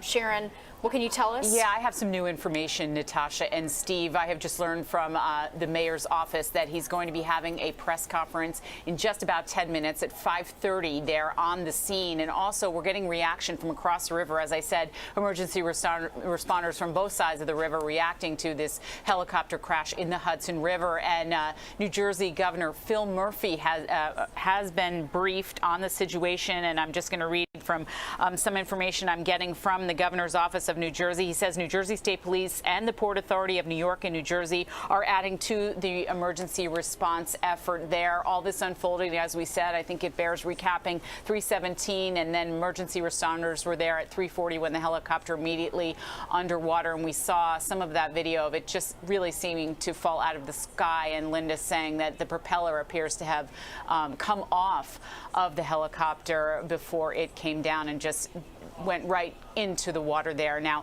we're also hearing from the police are asking you to stay off the West Side Highway by Spring Street, because that is where all this emergency response is taking place. And there are witnesses on both sides of the river taking videos. And we've heard some of them tell us during our coverage here in the last hour that they heard a loud noise before this happened. And by the time people went to their windows or looked, the helicopter was already in the Hudson River upside down. And the Associated Press, of course, reporting that 6 people have died. 3 of them reportedly are children. So, and the pilot as well is what we are hearing. So we are still getting this information. It's 5:19 now, and coming up in the next 10 minutes or so, we may be hearing much more from the mayor and other emergency officials in Lower Manhattan along the Hudson River. So we'll send it back to you upstairs. We appreciate it. All right, thanks, Sharon. We're going to go to Kyle Daly now, an aviation expert, joins us on the phone. Kyle, can you hear us? I can hear you. Good afternoon. Hey, good afternoon. Thanks so much for being with us. Obviously, this is a terrible afternoon. Everything we see, it almost defies description. What's your reaction to the circumstances that we know about so far about this deadly helicopter crash? You know, helicopters are very risky. There are so many moving parts, unlike airplanes. There are just so many possibilities. But I do want to say we have that heliport that is over in Kearney that does everything from New York City tours to corporate helicopters. That is a heavily traveled helicopter route, and that corridor there on the Hudson River is just, helicopter after helicopter all day long, all operating under visual flight conditions. But the fact that, we have fatalities reported so quickly leads me to believe that there was something catastrophic, a catastrophic failure of some point. Normally those helicopters, when there's an engine failure and not a failure of a strategic component on the helicopter, most of those are equipped with pop-up floats, and they could do a maneuver, what is called an auto-rotation, which pretty much safely lands them on the water with minimal force. usually resulting in everybody on board surviving. In some instances, the helicopter might flip over, but the fact that we have so many fatalities leads me to believe that there probably was some sort of catastrophic failure on board of that helicopter, and one or multiple components of the helicopter. Yeah, I mean, it looks like the propellers came right off the top of the helicopter. I mean, it's everyone who's seen this video is just stunned by it. This thing just sank like a stone. It came right down into the river. So yeah, the scenario you laid out is something we have seen in the past. This is something I can't recall seeing. Yeah. This just everything went wrong. So what there is there are thousands of parts on a helicopter, all rotating simultaneously. Every screw on a helicopter is what is called torque striped. So when you're doing a pre-flight check, you are verifying that the striping is aligned. If anything is out of alignment, it could indicate something coming loose, especially on that helicopter blade assembly. So obviously something came apart which caused that blade to separate, and it could have been multiple failures or something as simply as bolts coming loose on that assembly. It is a terrible situation, Kyle. We appreciate your expertise on what might have happened. We want to go to Jessica Framoso now, who is live with some new information about the passengers aboard this helicopter. Jess, are you there? Can you hear us? Yep, you guys can hear me, Natasha and Steve. Yep. I spoke to some sources here. Yep, so I spoke to some sources here on scene. They're telling me that they can confirm now it was the pilot, 2 adults, and sadly 3 children, all of them on board that helicopter. You know, you have to stop and think what was going through their mind, if anything, at that moment when it crashed. It seems like it all happened so quickly. They tell me that they're not sure if this was a family, but it seems to be that that's what it was, a family here. We're trying to get more information. We're seeing some officials arriving here. We know the mayor's on his way, and NYPD will be having a presser along with the mayor. The city management team is also here, FDNY, and we're hoping to get some more information as to who these victims were. Are they Americans? Are they tourists? You know, we've been hearing that possibly a family touring here in New York City. We do not have that confirmed just yet, but hoping to get that information, more clarity as to exactly what happened, because it's been over an hour now that we've been on the air, and already, you know, things here have died down since we arrived. You guys are taking a live look here at the Hudson River. You have seen some NYPD flashing lights on the boats there, all the way down there close to the Jersey side. But when I arrived, I saw many of the divers come out, NYPD, FDNY paramedics, all getting out of the water, which obviously that indicates that that's it. The rescue is now over, and we sadly know that 6 people are dead. Yeah, no, it has to be so difficult for those divers that go in the water. You know, they're tasked with the job of, you know, unfortunately finding these bodies and bringing them back to land so they can be laid to rest. Just, you know, you think of the trauma they go through, you know, on a daily basis responding to things like this. It is, it's quite the situation. Jessica, can you kind of actually saw them? Go ahead. Have you been talking to any bystanders there? I mean, I guess what's the mood like? What are people saying out there? So we're in Pier 41, and we came here. This is only access for media and officials. No, you know, residents, New Yorkers are allowed in this area here where we are. But when we showed up, we did see some onlookers, obviously, you know, coming and trying to figure out what's going on. But no one was here when it happened. We didn't find anybody like Meredith who said, oh, we heard a loud boom.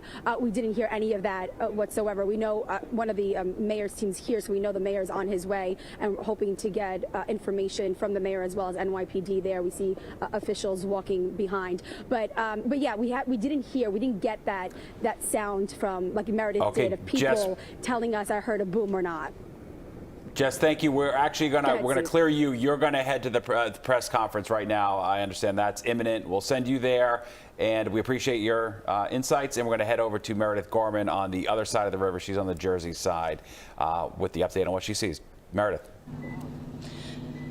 Hi there. So I just spoke with another witness. She didn't want to come on camera, but she told me that she lives on the 32nd floor of this high-rise that's right in front of me. It overlooks the pier where this helicopter went down next to.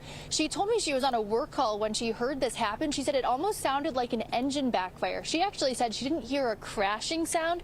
She heard, again, what sounded like she thought was engine failure. She said her dog picked up on it sooner than she did. The dog heard it, ran to the window, was kind of freaking out. She looked out the window, didn't really see people reacting much as they were walking along these walkways here near the pier. And she said, again, it sounded like engine failure, which is interesting. Again, she's on the other side of the building, so she couldn't see the helicopter landing in the water, but that's what it sounded like to her. Yeah, no, that is interesting perspective, because we've hearing that time and time again from people. Clearly, it made some sort of massive sound that stood out enough to people for them to take notice. You're talking about this person on the other side of their building. You know, think of how loud that must have been. And we've seen the video now, you know, this dramatic video of this helicopter just plunging from the sky so fast. So something went really wrong, really quick. Clearly made a sound that a lot of people noticed. But I mean, honestly, now that we have the benefit of seeing this video, by the time you even look up, I mean, this thing was already in the river. You didn't have long to catch it. I mean, so we're hearing more from people who heard something go wrong than actually saw it. And when you see this video at all, unfortunately, it makes perfect sense. It's unbelievable. I mean, the entire propeller, like both blades, were completely detached from the body. It seems to be that the whole rotor head disconnected from the helicopter, which is really unheard of. If that indeed is what we're seeing here. I mean, is it that bolts can really come loose like that? Well, you know, you're supposed to check those, and you know, I mean, every pilot pre-flights their aircraft, including helicopter pilots. So you know, there's things you're supposed to check to make sure that your bolts are secured and things are aligned and what have you. Otherwise, you're going to not take the flight. But even if you do the check, that doesn't mean that something can't happen in flight. Right? It's a risky flight. Yeah, well, I think that flight expert made a great point. Helicopters, a lot going on. Well, you know? As Kyle, our guest earlier, pointed out, you know, you have to think about all of these moving parts trying to get away from each other at the same time, which is an interesting concept, right? If you think about that, right?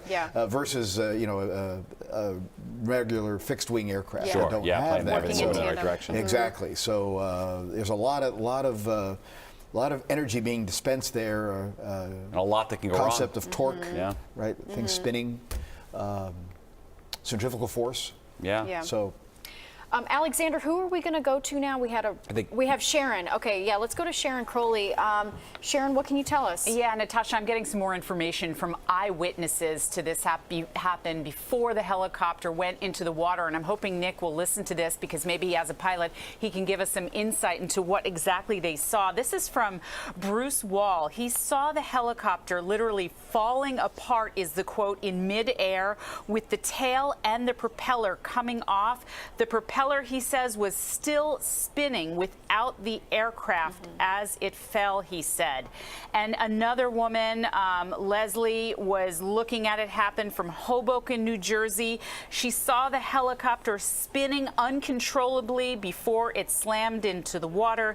She says there was a bunch of smoke coming out of it, and it was spinning pretty fast as it landed in the water really hard.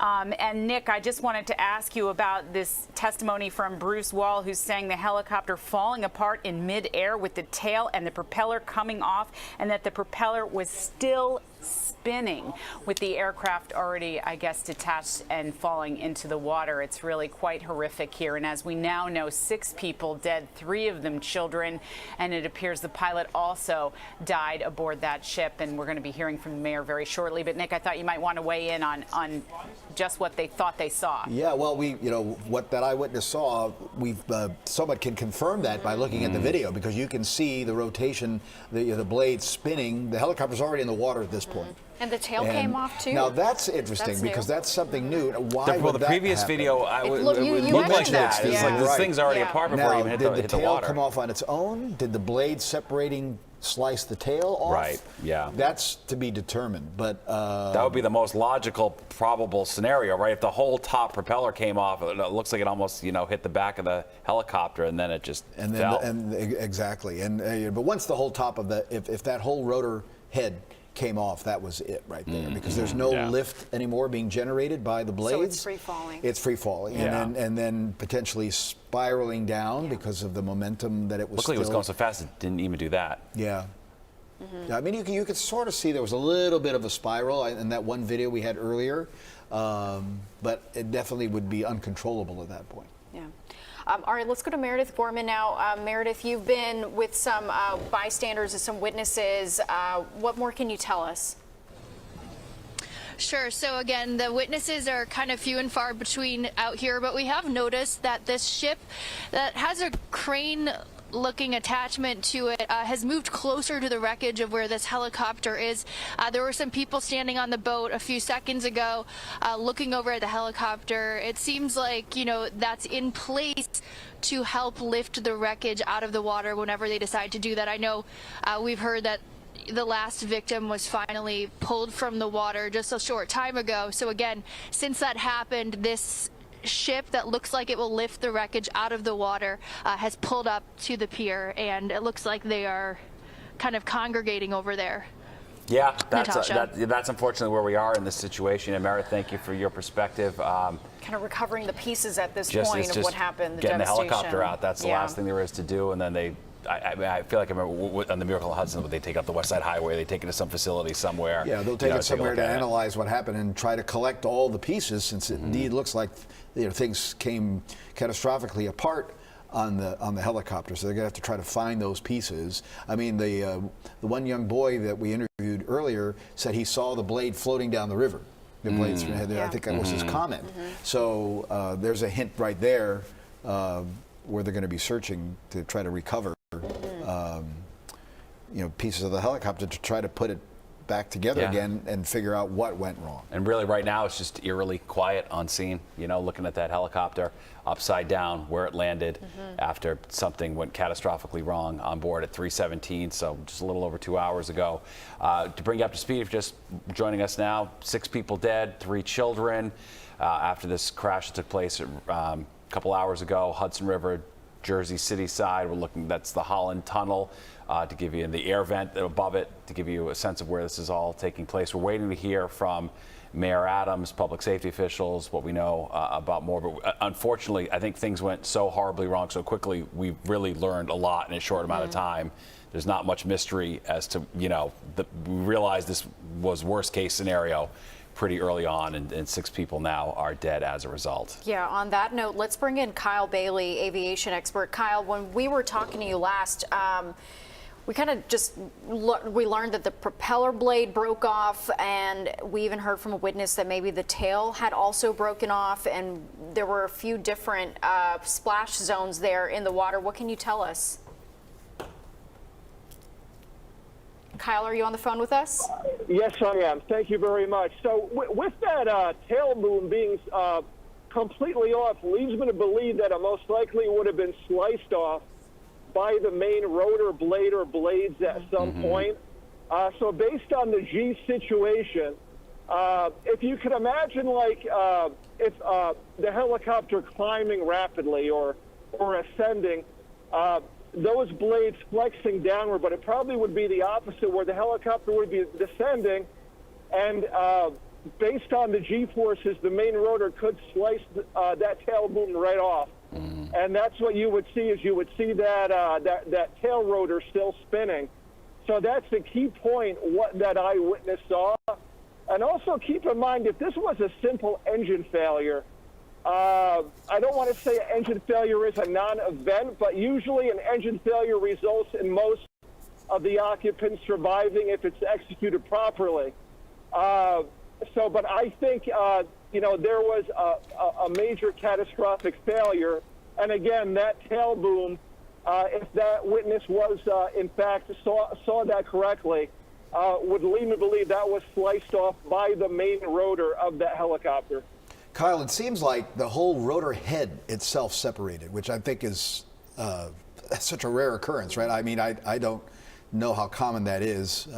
I'm not an expert on helicopters. I'm more of a fixed wing guy, but the video we see, it looks like potentially the whole rotor head came off.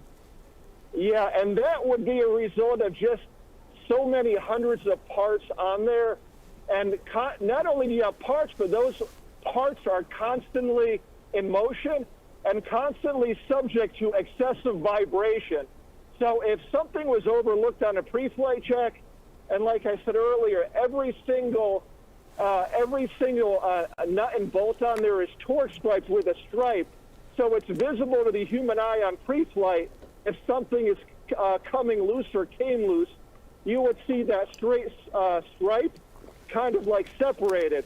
So it could very well have been possibly something overlooked on a pre-flight, and something as simple as one bolt coming loose on that assembly could prove catastrophic, possibly what we're seeing here. Yeah, that's the answers we're going to be looking for in the days and weeks to come for sure. We do appreciate your perspective, and we are waiting for an update from the mayor, public safety officials. Again, they're not going to probably be able to tell us too much as far as anything along those lines, but they will be able to sort of confirm what we've been hearing, reported by other sources, including the AP, that 6 people on board are dead. 3 kids. It appears right now to be the pilot. 2 adults. Yeah, 2 adults and 3 kids. And let's go back to Linda Schmidt. She's on the east side, close to near where this crash took place. Linda. Yeah, and just to give you some perspective here as to what it's like to report on a catastrophic event like this. We're in New York City, 8.4 million people, and most people are just going about their lives as if nothing's happened, and most of them don't even realize what has happened. We're along the walkway here on the Hudson River, and everyone who is coming by, nobody has any idea what's going on. They're stopping us and saying, "Why are you guys here? What's happening?" And they're looking around and they're not seeing anything. And then we have to point over my shoulder here and say, "You see where those flashing lights are over there? That's where a helicopter crashed into the water about 3:15, 3:17 this afternoon." So just to give you some perspective here, it's not like everyone knows exactly what's going on and everybody is tuned in, because people are going about their lives here on the New York side because they have no idea what has happened. Meanwhile, right across the river, a helicopter goes into the Hudson River and 6 people are killed. Like you said, it's the pilot, 2 adults and 3 children, and it looks at this point as if it's a family, although we don't know that for sure, and that they are possibly tourists, and they were out and they were going to be taking, a tour along the Hudson River, maybe going along the East River, which is very popular for people to do.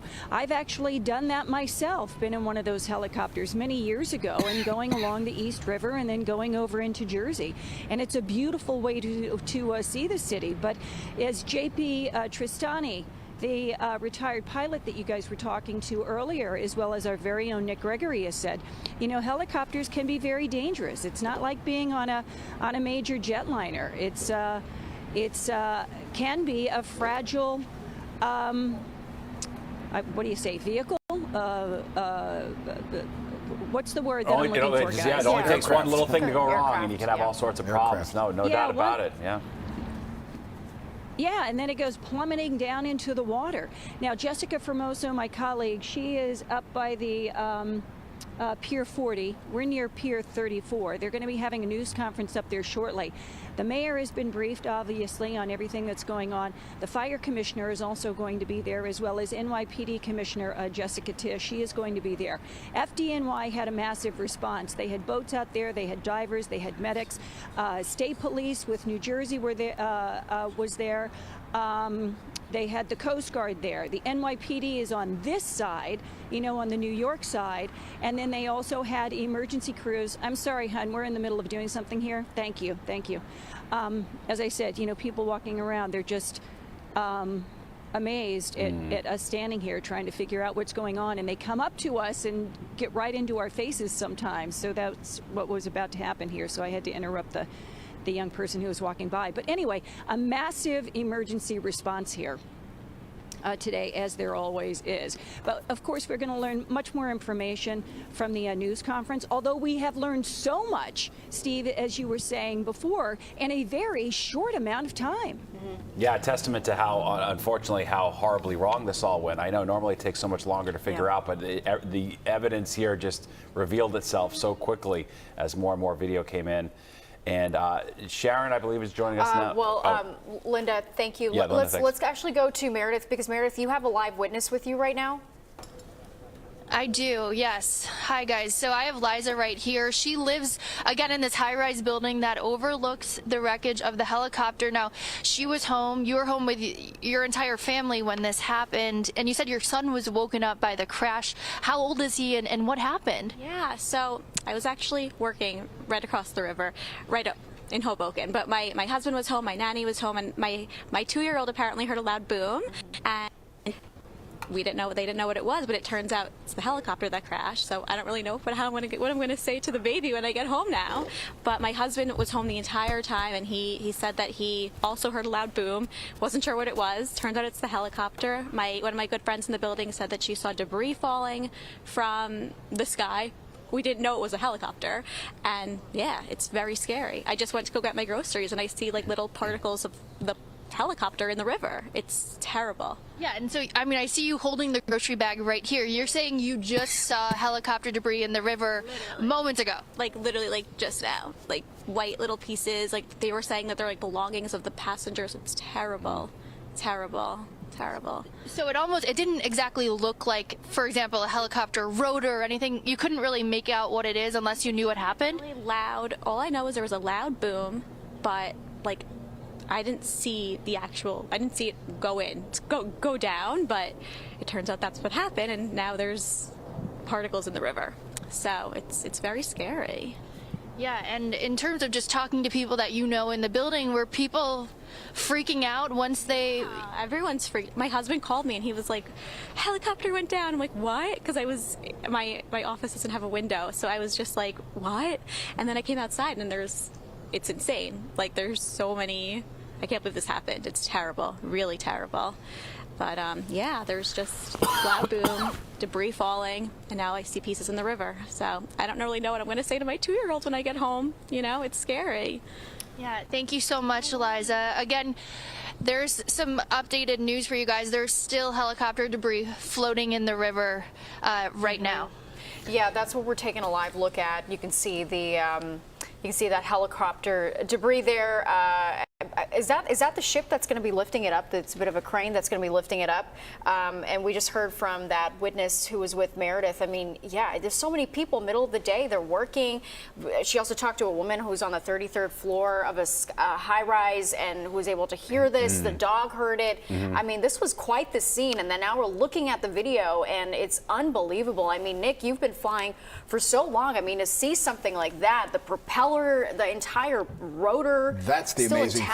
Yeah, if throwing a blade is bad enough, but if the whole rotor head, so the top part of the helicopter where the two blades are attached to, if that whole thing's separated, I mean, that is just very rare. Well, I mean, it all makes sense with the video and the eyewitness accounts we heard. It seems like the helicopter came apart and sort of the top propeller crashed into the back of the helicopter. Sliced the tail off. Yeah. It'll be interesting to see, when they lift it up, if we will have the ability, if we'll still be able to see it when they lift it up, what's left of it. Yeah. So before it hit the water, we saw there wasn't too much left of it. I mean, in that other video, you'll get a view of it. Again, if both blades are gone, the tail's gone, and that's probably how the tail was lost, because the blades just slice through it. If it was separated that way, just slice right through it. I feel pretty confident saying that just from everything we've seen and heard so far. And we're getting close to an update from city officials, the mayor, the police commissioner, fire commissioner, et cetera, bringing us the update on this horrific crash. It's a tragic day. I mean, think about how many people, again, we don't know if this was a tourist, a helicopter, but there's, like Linda was saying, there's so many sightseeing operations. All right, let's listen in now. Yeah, here comes the public safety officials with the update. Commissioner Jessica Tisch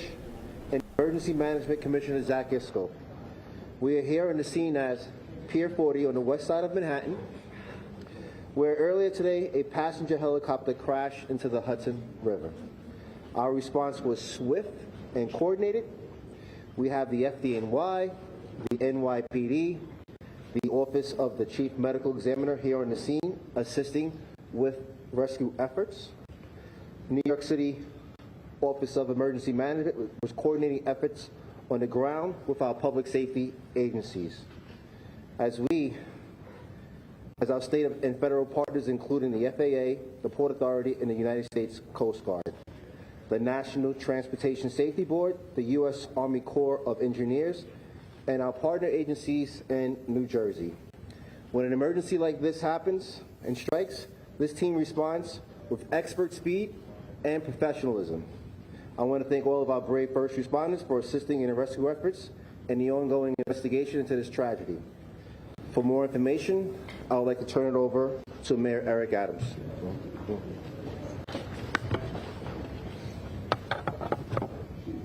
Thanks so much, GM Daughtry. Our hearts go out to the family of those who were on board and all 6 who were on board of the helicopter.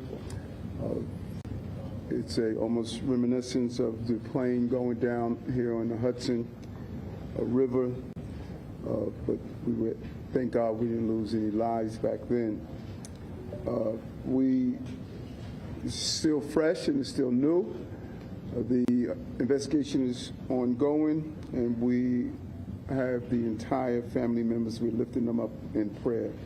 Here's what we know at this time. At approximately 3:17 this afternoon, we began receiving multiple calls for a helicopter that crashed in the water. These calls generated the response of many agencies, as the Deputy Mayor Daughtry stated, including FDNY, NYPD, the Port Authority, and our Jersey partners, the police officers in Jersey as well, and the Coast Guard. 3 adults and 3 children were on board a Bell 206 helicopter that had left from the downtown Skyport just about 3 p.m. The pilot and the family visited from Spain, what our preliminary information has at this time. Members of the FDNY and NYPD harbor units arrived at the scene, and divers from both agencies entered the water. At the scene, and divers from both agencies entered the water. At this time, all 6 victims have been removed from the water, and sadly, all 6 victims have been pronounced deceased. Again, we're praying for the families and our gratitude to the rescuers and the courage that was displayed in their dedication. I will now turn it over to Fire Commissioner Tucker. Thank you, Mayor. Good afternoon, everyone. As the mayor said, at approximately 3:15 this afternoon, numerous calls were received for a helicopter crash in the Hudson River. We have FDNY assets right up the road here, and we launched our boats immediately. This operation was a joint operation between the FDNY and the NYPD. Our rescue swimmers were in the water shortly after the call and recovered some of the victims. We worked very closely with the NYPD divers on this, and I think this tragic day does indicate just how the spirit of cooperation between the NYPD and the FDNY is alive.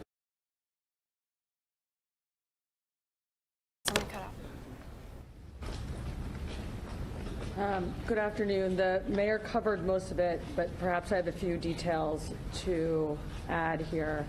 Obviously, this is an ongoing investigation, and all information that we'll provide is preliminary and subject to change.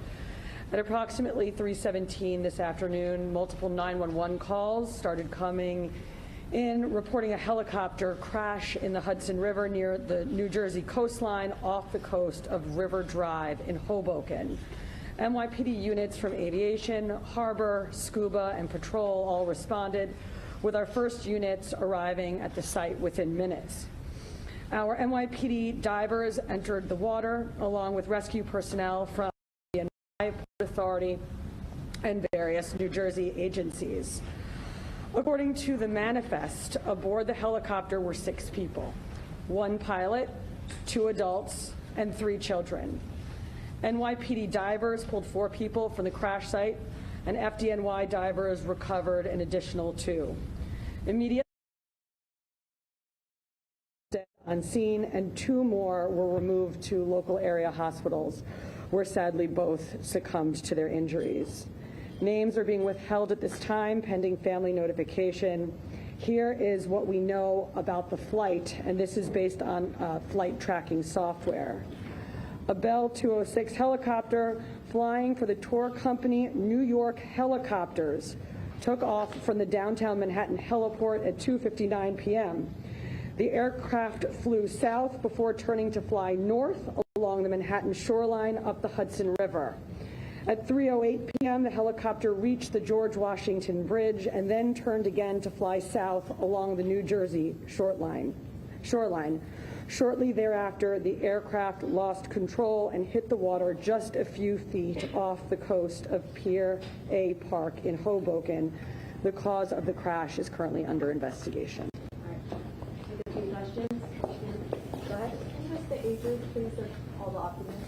We don't have that information at this time, and we're holding it to a complete investigation. Go ahead. You know what One at a time, please, ma'am. Could you tell us about the recovery of the helicopter? Is the helicopter submerged in the water? How did divers find it?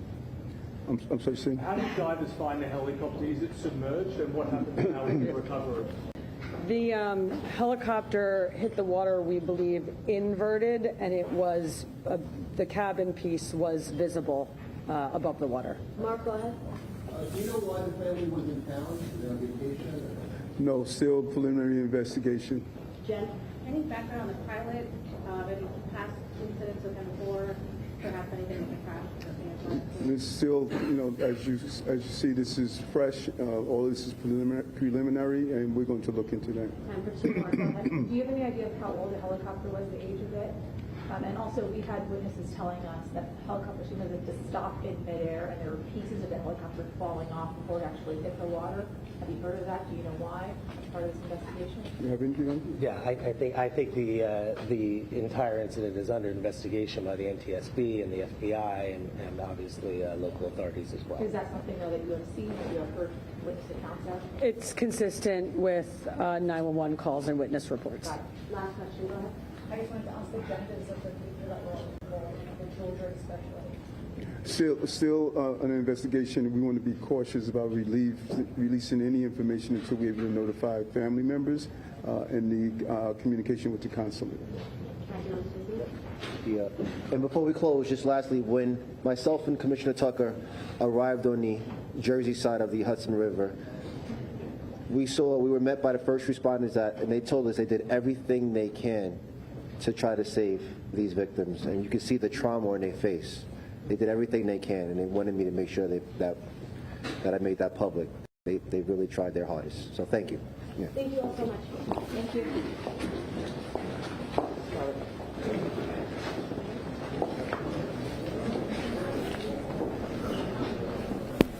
All right, you've been listening in live to Jessica Tisch, Mayor Adams, Jack Iscool talking about what happened here. So we now know that this was a tourist helicopter, Bell 206, that took off 2:59 p.m. went south up the Hudson, and around 3:08 it reached the George Washington Bridge before going down 3:17. 3:40 is when emergency responders arrived, saw that it was upside down in the water, and began some rescue efforts there. Unfortunately, this was, I believe, a family from Spain, tourists from Spain. One pilot is dead. All six are dead. One pilot, 3 children, 2 adults. And that's the information we have right now. The FAA and the NTSB are investigating. But it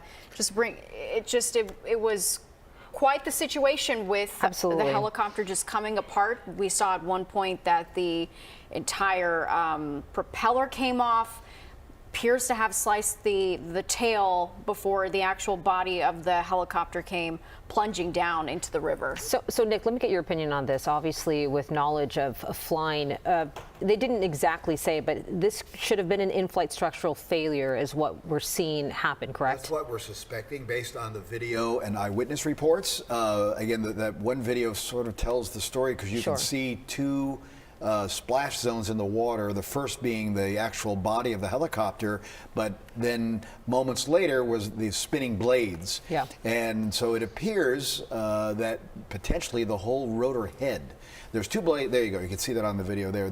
There's 2 blades attached to the rotor head, and you can see them almost spinning in tandem there. Did anything stick out to you, though, what they were just talking about right now, that's something that you were like, I didn't think about that, or that was a surprise? Not at the moment. I mean, just, well, seeing this video, without that rotor, without those two blades, the helicopter doesn't have a chance. I think we have a clear timeline now with what they just said in this press conference. Yes, because again, they took off, as you mentioned, at 2:59, turned briefly southbound, then headed up the Hudson, made it to the GW Bridge, a very typical tourist route. Then they come turn. When you fly the Hudson, as you fly north, just like right-of-way rules in a car, you stay on the right side of the river. When you fly south, you again fly on the right side of the river, depending upon your perspective, again, north or south.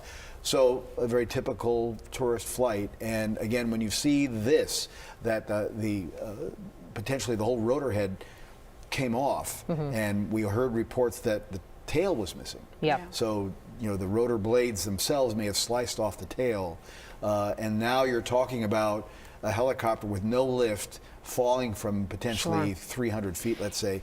It's going to hit the water hard, and evidently the eyewitnesses said it hit the water potentially inverted. So a lot of people are going to be asking now, how did this happen? Why did this occur? You have these tours taking off nonstop here in the city, and that leads you to a couple different things. And getting your opinion on this could be mechanical malfunction or material fatigue or improper maintenance or like malfunctioning defects on the helicopter. Is there any world where this would have been caused by a potential bird strike? No, because again, thinking where we're looking at the malfunction, right, up in the top of the rotor blade there, so the birds wouldn't have survived to get in there at that point. A bird strike would be more of a windshield issue or being sucked into a jet engine. Which is traveling forward that way. But in this particular case, that wouldn't be the issue. The issue is, as you just brought up, maintenance.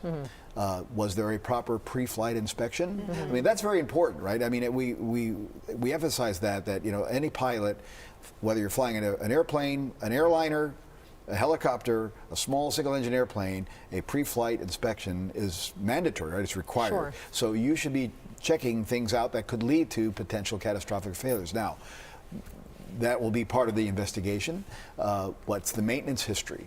Was there a problem with the bolts? I was just going to say, I heard you bring that up earlier this past hour. There could have been a bolt loose, which could have led to something like this happening. Walk us through what a pre-flight check looks like, because how can you catch maybe a bolt that's loose? So again, I fly mostly fixed-wing aircraft. I have a little bit of helicopter time, but every pre-flight is the same, because you are going to check critical areas of the aircraft or the helicopter that could have structural or failures. So in this particular case, they would be looking at the rotor blades themselves connected to the rotor head. As one of our experts was reporting, that they make it easy to see these because they're color coded, they're marked, so you can see from a distance, are they aligned? Or is there a misalignment? If there's a misalignment, what's the misalignment? And then are you going to reject that flight, write it up for maintenance to go and take a look at it? So, but you're going to check the critical systems of your aircraft to make sure that none of those are going to have a problem. Yeah, so we now know the tour company is New York Helicopters, and so I imagine now they're going to check and see, is it accredited? What were the inspections that went on before it took off? This is a very rare instance. Well, and they're also going to look at the manufacturer of the helicopter, right? So it's a Bell 206. So they're going to look at Bell 206s and say, has this happened to other Bell helicopters around the world? Because it's a very popular helicopter. So that will be another part of the investigation. That's how, then when you see something like this happen, potentially then they may, if it's a flaw in the helicopter, they may then ground all the Bell helicopters until they can figure out what may have happened. I was going to say, glad you're here because there's a lot more questions to ask you. But right now, if you're just joining us, it is 6 p.m. on this Thursday. We're following this tragic helicopter crash. 6 people dead here in the Hudson. We've been talking about it for quite some time now, but we're going to turn things over to Jessica Formoso, who is live on scene. She's joining us now. Jess, what can you tell us? What's the very latest? Natasha and Bianca, I'm here at Pier 40. The press conference just wrapped up, and we have new information to share with you. We're going to start with the victims. We know 6 people were on board that helicopter, the pilot, 2 adults, and 3 children. This was a family from Spain that was here visiting New York City. We know that there 4 people were pulled out of the water dead. 2 were taken to the hospital, but then were later pronounced dead at the hospital. I'm going to step out of the way here so you can zoom in to see that the rescue efforts here have concluded. They said it was around 3:17 when calls started to come in to 911 saying a helicopter was in the Hudson River. The officials here telling us that FDNY has and NYPD immediately, even Port Authority divers got into the water, and they want to make something clear that those divers really tried. They tried to save everyone, but it was impossible. We know, as you guys have been reporting, that this was a helicopter from New York Helicopters, a Bell 206. It had left the helicopter port. It was before it crashed. It was reached the George Washington Bridge heading back, and that's when it lost control and hit the water. Of course, the cause of this is still under investigations. Officials say they didn't give us the ages of the children or their genders. They're pending notifying the family. But again, this was a family from Spain visiting. They were touring the city, got on the helicopter trying to enjoy the skyline, and unfortunately they lost their life today. We don't know the ages of the children. But the commissioner, the FDNY commissioner and the police commissioner saying that a lot of calls came in saying that they saw this helicopter circling, lost control, and the next thing they saw was that it was in the Hudson River. That's the latest information we have here from Pier 40, but we'll send it back to you. All right, Jessica, thank you. We have JP Tristani joining us now. JP, we were on the phone with you in the last hour. You kind of said that this helicopter was doomed upon just, entering to the water, just what we saw in that video. You listened to that press conference live with Mayor Adams. Anything that stuck out to you in the information that they shared? No, not really, because they don't know anything at all about what happened to the helicopter. They're just making their normal statements of grievance of a family that lost their lives in a tragedy. So they're not the engineers. I would prefer to listen to Nick Gregory and his excellent presentations. And that is where the facts are. That hub of the helicopter where the blades are attached to at the end of that shaft. If you look at a helicopter and you see the shaft that comes up from a little bulge, that's the transmission. And on top of that is the hub where the blades connect. Actually, there's a nut there that we used to call a Jesus nut. And so you want to make sure that that nut is secure. And as Nick explained, you have also lineups that you can check during a pre-flight. Yes, but you could have also in this particular failure is just a fatigue failure of that particular nut. Yeah. It did not misalign. It could just be a fatigue factor of the nuts that connect it. Now, insofar as that helicopter fuselage being impacted, it's logical that if the blades leave that particular shaft, that the helicopter is going to pitch forward, which for an instant puts that tail assembly to the helicopter blade. So that has nothing to do with it. The minute that helicopter lost those blades, it was doomed. The rest of it is ancillary damage, either being struck by the blades or anything else. But basically, you've got a failure in that hub, and that's going to be one of the forensic investigations performed by the NTSB when they recover everything. JP, one more question before we toss to another reporter on scene there. Do you know what kind of warning signs, if any, that a pilot might get before something like this happens? Yeah, a normal helicopter has vibration, but if there's something that snaps like that, then nut shearing, for instance, yeah, you're going to get an increase in the normal vibration of that vibrating machine. But it doesn't matter because it's going to be instantaneous. And unlike a fixed wing aircraft where the emergency procedures are 2, one is by just a normal procedure that's memory. In 47 seconds, you're required to act. And then you go to a checklist. There's no checklist for this. This particular amazing occurrence to me, without much of a database, as much as I've flown choppers and tested them.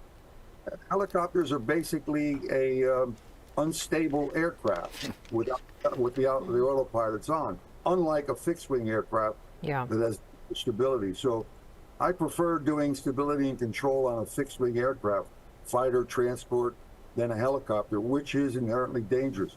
But whatever happened there, the pilot had no chance. Once that blade left, there's nothing left for him to do. There's no recovery possible. The stick is ineffective, what you call stick cyclic. It's just impossible. We have to assume the minute those blades left. Yeah. All right, JP, we appreciate you. Thank you so much. We want to go live to Meredith Gorman now, who was on the New Jersey side of the Hudson River near the crash site. Meredith, what can you tell us? You've been talking to witnesses all afternoon. I've been talking to witnesses all afternoon, but I actually just walked along this pathway along the water, and if you go over around the corner and down a bit, there's a bunch of debris which is presumably from the helicopter floating in the water. I saw two leather what looks like seat cushions from the helicopter floating. I don't know if you can see. We're having our photographer zoom in on this photo that I just took seconds ago on my phone. There's also what looks like a water bottle floating, a bag, and it also looks like there's a bit of an oil sheen on the water around here, which again was likely from the helicopter, Natasha, but there's a lot of debris around here. We haven't really seen police or authorities come over here and start collecting that debris yet, but there's a lot in the water along the shoreline here. Yeah, that's absolutely horrible to hear. Just all of the debris, and the moment of impact just kind of really tells a story when you saw a video of just the body of that helicopter free falling and just how much of a powerful impact that was into the water. Meredith, since you've been there talking to people there on scene, what was it that they heard or that they experienced as this tragedy unfolded? Yeah, so everybody that I spoke to who heard it lived in this high rise that is overlooking the area behind me where the helicopter ended up crashing into the water. They all said they heard what sounded like a crash. One of the women who I spoke with lives on the 7th floor. She said she almost thought that something crashed into her building because the crash sound was so loud. And then I also spoke to another witness. She said that the crash woke her son up from his nap. She didn't hear it really because she was on a work call in the other room. Her husband heard it. You know, they spoke with other people in the building, and people are really shaken up about this. Again, there's been a lot of people coming around here and trying to check out, you know, what's going on. But again, the crash happened so fast. They heard a loud boom, but people really didn't see anything hit the water because, again, it all happened so fast, Natasha. All right. Meredith, thank you very much. I want to bring you out live. You can kind of see that crane there, the ship waiting to pick up what's left of that helicopter upside down in the water there. If you're just joining us, 6 people have died in this tragic helicopter crash into the Hudson River. We got a better idea of the timeline when we were listening live to the mayor. We know now that this was a tourist helicopter carrying tourists from Spain. It took off at 2:59 p.m. and then around 3:17, that's when the situation happened, and around 3:40, that's when emergency personnel arrived to the scene and they were able to see that this helicopter was upside down.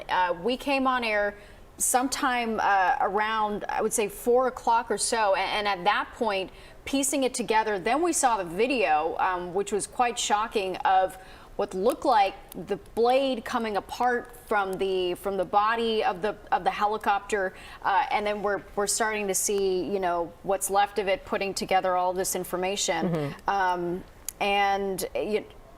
And let's go to Sharon now, who's also been following this. Sharon, any new details that you could share with us? Yeah, well, we just heard from the mayor and the police commissioner and other emergency officials at a news conference that wrapped up just a couple of minutes ago. And really, as you mentioned, a tragic situation that unfolded this afternoon starting at 3:17 p.m. We learned that 6 people are dead, 3 of them children, a family from Spain, as well as the adult pilot. And we learned that the helicopter, as it It came apart in midair and fell into the Hudson River shortly after it had been up sightseeing perhaps by the George Washington Bridge. It ended up crashing sort of near Hoboken, near River Road there, River Drive, I should say. We heard from the mayor, we heard from officials. Let's hear what they had to say upon finding out exactly what happened. Our hearts go out to the family of those who were on board and all 6 who were on board of the helicopter. Close just lastly when myself and Commissioner Tucker arrived on the Jersey side of the Hudson River. We were met by the first responders and they told us they did everything they can to try to save these victims, and you can see the trauma on their face. They did everything they can, and they wanted me to make sure that I made that public. So this emergency operation is really involving people on both sides of the river, New Jersey and New York, and also the FAA and the NTSB. I can tell you we have also learned that the water temperature, 45 degrees, and we heard the police commissioner say that the helicopter crashed upside down. So really little chance for survival, it seems, for all 6 who perished on this helicopter. This, of course, will be an ongoing investigation. They did not release the names of the 3 children and 3 adults who were on board. We do know that the helicopter was made by New York Helicopters. We are awaiting a response from them and, you know, for more information on this. But it does appear that they have stopped looking for survivors and are just gathering the debris now, Bianca and Natasha. But, you know, really heartbreaking to hear. And I think that's one of the reasons that this press conference was pretty brief. It was 10 minutes or so instead of an hour, and they didn't take a lot of questions because really they're still trying to notify next of kin and obviously find out how this could have happened. Yeah, Sharon. Well, we appreciate you breaking that down for us. We're going to turn things over to Jessica Formoso, who's there on the scene. Jessica, you heard one of the officials say that there was trauma on the responders' faces as obviously they were trying to get someone alive out of that water, out of that helicopter. That didn't happen, and then this is what you're left with. Obviously a tragic scene here. Tell us what you know, you've talked to some people there on scene. What is it like there being near this accident? Well, Bianca, I can tell you that it's sad. It's sad. It's somber. You know, we just heard from officials here, and how you described it perfectly well. These first responders, they're trained to do this, right? This is what they do. But the commissioner there is saying that they could not believe. And when they were trying to save, and he's made it clear, they tried to save every single life, but they just couldn't this time around. We know 4 of them, they pulled them out of the water dead. 2, they rushed to the hospital and they were pronounced later on dead. We know that this was a family from Spain, 2 adults and 3 children. They did not give us their ages or identities, including the pilot. We know, as you've been reporting, this was a Taurus Bell 206 helicopter from New York Helicopters. It fell apart midair, plummeted into the Hudson River. The police commissioner saying the call started to come in around 3:17, multiple calls, and the fire commissioner said that you know, some of the assets, FDNY assets, are really close, so they went right into the water trying to find survivors, and clearly that was not the case. I'm going to step out of the way here so you guys can take a look of what's left here. This is now this is an investigation. You know, recovery efforts completed at this hour. They also told us that by 3:08, so it left the heliport around 2:59-ish. By 3:08, the helicopter had reached the George Washington Bridge. It was, I guess, heading back this way when it lost control and hit the water. The police commissioner, Jessica Tisch, saying the helicopter hit the water inverted, and I think that's what made it difficult, right? When it went upside down into the water to try to get those victims out alive, which clearly that did not happen here today. But again, we now know this was a family who was visiting from Spain. They are notifying family members. Also, I know that they're working with the consulate here. There is a Spanish consulate here in New York City. They're working with them, and hopefully we'll have more information later on today or even tomorrow. tomorrow of who these victims were. All right, Jess, thank you very much. I want to bring in Nick now. I mean, a tragic situation, but I just want to underline how rare of a situation this is for that propeller to come apart and still be spinning with the two blades. Just kind of fill us in and how much of a rarity this is. It's very rare. I've never really seen anything like that happen. To have the whole rotor assembly, which sits on top of the helicopter, of course, come apart. And as JP pointed out correctly, what will happen is when that happens, the helicopter pitches down. So that's why, as it pitches down and the blade's coming apart, it potentially slice the tail off. I see. But again, this type of catastrophic failure is not. I've not ever heard of this happening. It's not to say that it hasn't happened, because the Bell 206 is a very popular helicopter flown all over the world. Right, we talked about that. So and known as a fairly reliable helicopter as well. But I mean, they're going to be investigating, of course, this particular helicopter, maintenance records. Was there something there before that got fixed? Maybe it didn't get fixed right. We talked about fatigue.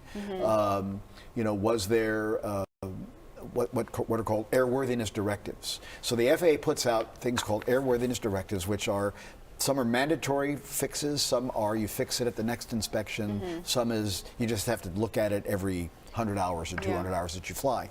Was there a airworthiness directive that pertained to this model helicopter? Was that directive complied with? So they'll get into a deep dive into the history of this particular helicopter and overall reports of any issues like this with other Bell 206 helicopters. And those reports is going to take some time for it to get back. Exactly. Usually, a full report from the NTSB takes well over a year before it will get released. We heard JP say something about, flying in a craft like this, and he was like, this is not something I want to do. This is, and it almost sounded like this was dangerous. And in the past, since you've been here for a while, there have been some crashes here in New York. 2018, 5 people dead, sightseeing heli and crash in the East River, and then 2019, a helicopter crash in the Hudson River. This was after refueling, but that pilot survived. So, and there was another big crash in 2009, which changed the flight rules along the Hudson River, because you had a plane that took off from Teterboro, a fixed-wing aircraft, the Piper, low-wing aircraft, and a helicopter was coming up underneath it. So they didn't see each other. So the helicopter was underneath the pilot's wing. He couldn't see the helicopter. The pilot of the helicopter couldn't see the fixed wing, so they collided. How dangerous are these helicopters then? Well, I mean, there's definitely a risk in flying them. I mean, as we were talking earlier, and you speak to some of the other professional helicopter pilots that have been on our program this afternoon, and you have all these parts moving, trying to get away from each other. I mean, there's a lot going on in there, a lot of moving parts. And it's quite a skill to be able to fly a helicopter. I've flown a little bit. I don't have my helicopter rating, but I have got some helicopter time. It's challenging. I mean, I've been flying fixed-wing aircraft for 42 years. So, and I'm kind of with JP. I'd rather stay in a fixed-wing aircraft. I have a better chance potentially of gliding to safety. I mean, we discussed something that helicopters can do called auto rotation, and where again you can sort of disengage the transmission, the clutch from the engine itself if there's an engine issue going on, and then the actual torque that the blades are still generating, you can auto-rotate that helicopter to a safe landing somewhere. But you have to have the blades to do that, right? So in this case, the blades completely came off, so there was no lift at all now being generated. So as JP had pointed out, they didn't have a chance. It was doomed. So now the FAA and NTSB are investigating, and we do have a retired Navy captain, aviation and search and rescue expert joining us on our air right now, Armin Kurdian. Can you hear us, Armin? Got you loud and clear. Okay, so we now know that this was a tourist helicopter. What is the information? What are the questions that you have, as you hear all this news unfold and as we listen to the situation and the timeline that was laid out by the mayor? Well, obviously, the first thing is just absolutely awful. You have an entire family go down with that helicopter. So, we have to keep them in our minds and our hearts. But as everybody's talked about, this looks like some kind of massive catastrophic failure from which the pilot had no chance to actually recover from. So, excuse me, what they're going to try and find out is, was this a failure of material like Did the shaft actually crack or did it break? Or was there some kind of, excuse me, so sorry. Was there some kind of loosening or did something come loose? One thing led to another that eventually everything sort of vibrated apart over a period of a few seconds, or was it one massive break? Captain Kurdian, maybe walk us through what a proper search and rescue response looks like for a crash like this. What happens within the first 5 minutes after impact? You know, we've seen so many crashes in the Hudson lately, or you saw up in D.C. over the water. In these massive metropolitan areas, the response is fast, it's massive and immediate. Plus, simply the fact there's plenty of sea traffic on the river to begin with. That's going and checking everything out. So you're going to send in your folks to first make sure the area is safe, that there's no fire, there's no additional floating debris which would cause a hazard to your divers. The water temperature is going to dictate how many divers you need, because a diver can only go under that water for 20 or 30 minutes, even in a dry suit, 59 degrees. Not a lot of time to stay conscious underwater. So once you do that, you want to make sure that it's lit, that you can see the accident and then recover the bodies or recover the individuals if, by some miracle, they managed to survive. But in terms of survivability, is there ever a scenario where someone could survive a mid-air mechanical failure like this? Armin, are you still there? All right, we might have. Can you hear me? Yeah, we can hear you. Okay, sorry. Yeah. Once those rotors come off, there's absolutely nothing you can do. You are completely along for the ride. Yeah. And the way a helicopter crashes into the water, once it hits the surface of the water, it's going to invert, even if it lands or comes down vertically, because the top of the helicopter is much heavier than the bottom. It's going to completely flip over, so they're going to be hanging on their straps. And then how long might it take before we get some answers, as we're referring to the FAA and NTSB and investigating? Honestly, for a situation like this, where I believe that the helicopter, I think you're going to find it mostly intact under the water. Once you pull it out and put it on a bed, you're going to want those inspectors looking at it literally right then and there, because they're going to want to see if this was a clean break or if not. If it was a clean break, or excuse me, if it was, say, something that just got dislodged or came loose, that you don't see any physical parts that were broken or sheared that might have happened airborne, then that's going to lead you to one thing. Perhaps it was a maintenance issue. But if something physically tore or physically broke, and the engineers can quickly determine, looking at those brakes, whether it was something that was done on impact or whether it was something that was done in the air because the torque and the moments of inertia simply weren't working with each other airborne, they'll know that very quickly. So I bet you within about 24 hours of that helicopter coming out of the water, they're going to have a fairly decent idea of what happened. All right, Armin, well, we really appreciate your expertise. Thank you for joining us. We want to go out live to Meredith Gorman now, close to the crash scene there in New Jersey. Meredith, what can you tell us? That's right. Well, first of all, there's been a little bit more increased activity in terms of boats moving around the site of the debris that's still in the water behind us. Again, the debris has not been lifted out of the water yet. It is still submerged, and it looks like the legs, if you will, of the helicopter are still sticking up out of the water. But when I walked down this walkway, again, just a few minutes ago, there is what looks like personal belongings that may have belonged to the people who were in the helicopter floating around here.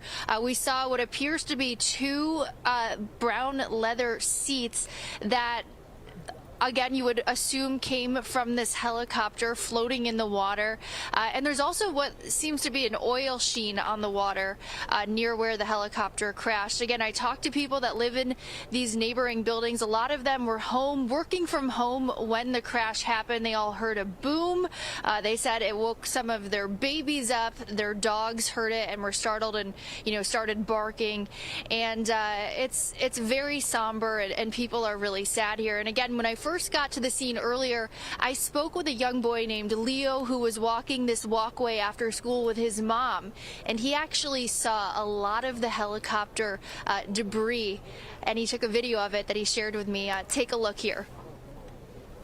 I mean, so first of all, a really important thing I saw, so I was walking to school, like my school's in Hoboken, so I was walking through that terminal, and then, like, I didn't hear anything. I just saw, like, a lot of these people were standing at the pier, they were, like, watching something, and then I saw all these boats, And then I'm like, what happened over there? And they said a helicopter crashed. So I'm like, yeah, that's really scary. And I continued down from my way to school, and then I saw this man filming something in the water, and at first I thought, like, recording litter in the water at this time? Seriously? But then I realized those were actual helicopter pieces. Yeah. So I joined the recording. And what did you see? What did the helicopter pieces look like? You mentioned it might be like the rotors? Yeah, so it looked like the rotors. They were like big, thick, and they had like on one side, there are two pieces. So the bigger piece, it had like on one side, it was black, and then there was this like a goldish line, and then it was white. Maybe like that can help you figure out which helicopter it is from.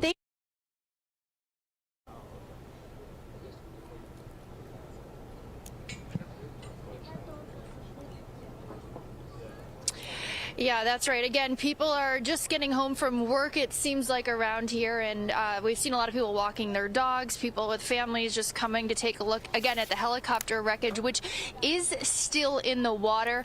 There's been some increased activity, as I said, with police boats and FDNY boats coming over close to where this big crane boat that's presumably going to pull the wreckage out of the water is, but again, it's still in the water. People coming over to look, and again, a lot of people can't believe that they're seeing, again, presumably wreckage and personal belongings from this helicopter right along this walkway, and I guess you would call it 10 feet, I would say.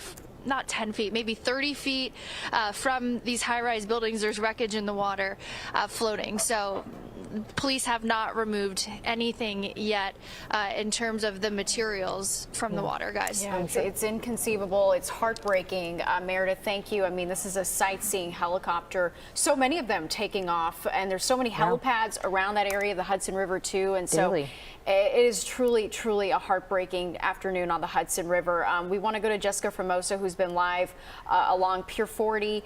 Jess, what are your sources telling you? Bianca, Natasha, well, we now know that recovery efforts are over. They pulled the bodies out of the water. 4 of them were pronounced dead here at the scene. 2, they rushed to the hospital but later died at the hospital. We know that this was a family from Spain. They were visiting 2 adults and 3 children, and also the pilot, all dead at this hour, we have learned. I'm going to step out of the way here because I want to show you there's not a lot of activity, but if he zooms in here, you're going to see there's some flashing lights, some NYPD rescue boats still here, but throughout the last hour, 2 hours, you know, all the divers have come out of the water. We know that the call came in at 3:17 p.m. Multiple calls to 911 saying that there was a helicopter in the water. The police commissioner says the helicopter crashed near the New Jersey coastline here in the Hudson River. FDNY assets, we're told, were nearby, so they launched their boats right away. Rescue swimmers went right into the water, and you know, we have to really give them credit, the work that they do. They are trained to do this, but yet today, you know, this was traumatic for them. They went into that water, tried to save these young children and their family members along with the pilot, and they couldn't do it. They tried their best. They said they did everything they could there to save at least one life, but that was impossible. This was a Bell 206 helicopter from New York Helicopters. We're still waiting to hear from them.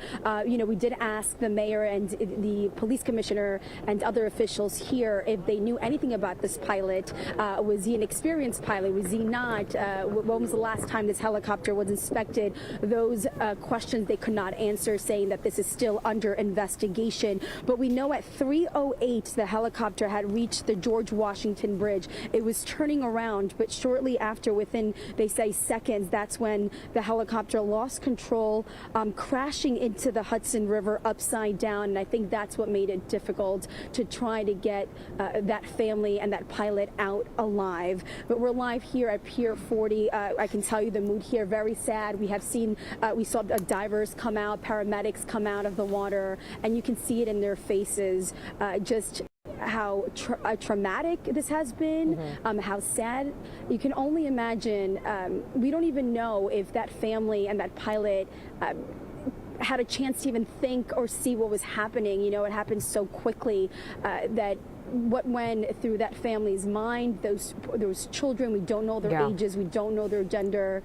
So a lot of questions, you know. We know that they have not revealed their identities yet, and that's because they're waiting to notify the family. Again, this is a family from Spain. They were visiting, so they may not have any friends or relatives here at all. They're also working, I know, with the consulate to get that information out to their families. So hopefully we'll have more information on the victims in the coming hours or even tomorrow. But that's the latest I have here from Pier 40. Ladies? Yeah, Jessica, you just painted a pretty heartbreaking picture there. To put yourself in these people's shoes as this is happening, it's terrible. It's terrible to think about. And we just wish their families the best, people that know them, as they're probably processing this right now. Jessica, we're going to turn things over to Linda Schmidt. We're hearing that she may have some information on the helicopter. Let's actually go to Sharon Crowley. She's got a statement from the helicopter touring company, New York Helicopter. What are they saying, Sharon? Yeah, we are finally getting some information here. The CEO of New York Helicopter Tours just issuing this statement saying, quote, "It's devastation. I'm a father and a grandfather, and to have children on there, I'm devastated. I'm absolutely devastated. I haven't seen anything like that in my 30 years in the helicopter business." And we learned just a few minutes ago from a press conference with the mayor and the police commissioner and others that it was New York Helicopters who owned and operated the helicopter that is involved in this deadly crash in the Hudson River where 6 people were killed, a sightseeing, a family from Spain. We don't know their names yet, as Jessica just said, 3 of them children. Let's hear now from the police commissioner who spoke just about a half an hour ago. A Bell 206 helicopter flying for the tour company New York Helicopters took off from the downtown Manhattan heliport at 2:59 p.m. The aircraft flew south before turning to fly north along the Manhattan shoreline up the Hudson River. At 3:08 p.m., the helicopter reached the George Washington Bridge and then turned again to fly south along the New Jersey shoreline. Shortly thereafter, the aircraft lost control and hit the water just a few feet off the coast of Pier A Park in Hoboken. The cause of the crash is currently under investigation. We also heard from Mayor Adams describing this as a heartbreaking tragedy. And before I send it back to you, I just want to reiterate something we heard from an eyewitness who said he saw this crash in midair. And I'm going to quote him for you. Bruce Wall said he saw the helicopter falling apart in midair with the tail and propeller coming off. The propeller was still spinning without the aircraft as it fell. So a lot of people in Hoboken probably saw this happen if they happened to be looking up at the skies this afternoon about 3:17 or a few minutes thereafter when all this started to unfold. We also heard from New Jersey Governor Murphy extending his condolences and saying that his emergency responders are working with people, the NYPD and FDNY as well. So now this investigation likely turned over to the FAA and the NTSB as we get a little further in this. And one of the SAR persons who's search and rescue that we spoke to not too long ago was saying that we might be able to get a report back on this pretty quickly. So we're going to see how things go. Sharon, thank you for bringing us that bit of information. Turning over to Nick now, though, I just want to make sure and clarify that weather was not a factor here. No. I mean, the weather had been deteriorating as the day had gone along. The winds had started to pick up. I flew this morning, and it wasn't that bad. The ceiling was quite high. I looked at the observation from Teterboro Airport, which is the nearest airport to the crash scene, and at the time of the incident, the accident, the wind was out of the southeast, a little gusty. It was gusting up over 30 miles per hour, but the visibility was great, 10 miles visibility, and the ceiling was up at about 6,000 feet, the lowest cloud layer. So weather not a factor at all. It seems to be just something went wrong with that, with those blades, the rotor head, whether fatigue or bolts coming loose, a series of events that may have happened very quickly, one leading to another situation, and then the catastrophic failure at that point. When you look at the water temperature, 40s to low 45 50s, to about 50, yeah. And I just feel like it was death upon impact with just how brutal that was. But then if there was a possibility of survival with the water temps being so cold, and then just the fact that hypothermia sitting in 45 Sure. minutes. I mean, it was just a tragedy from the start. Well, and they, if you look at the timeline, right, we're talking the accident happened at 3:17 Yep, and 2:59, so it's like 18 minutes so or 18 so. minutes from in flight time. But the accident having happened at 3:17, and the first responders didn't get there till 3:40. So they may have been inverted under the water for more than 20 minutes. Yeah. And now, and again, think about that, being inverted under the water in your belts.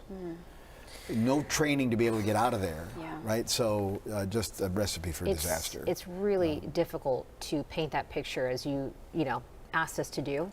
And I know this hits differently because there's kids involved. And Nick, you're not just a pilot, you're a dad. Yes. How does this land for you? Well, I mean, it's tragedy, right? You think about losing your children.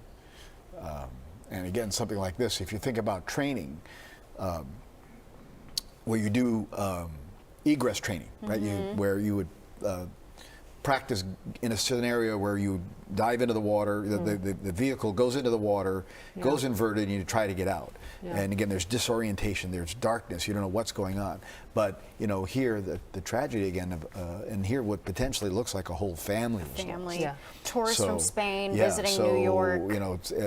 If you're a surviving parent, it would be awful, of course, but having the potential here, what we can assume potentially maybe a whole family was lost. Do people get briefed on any kind of emergency measures?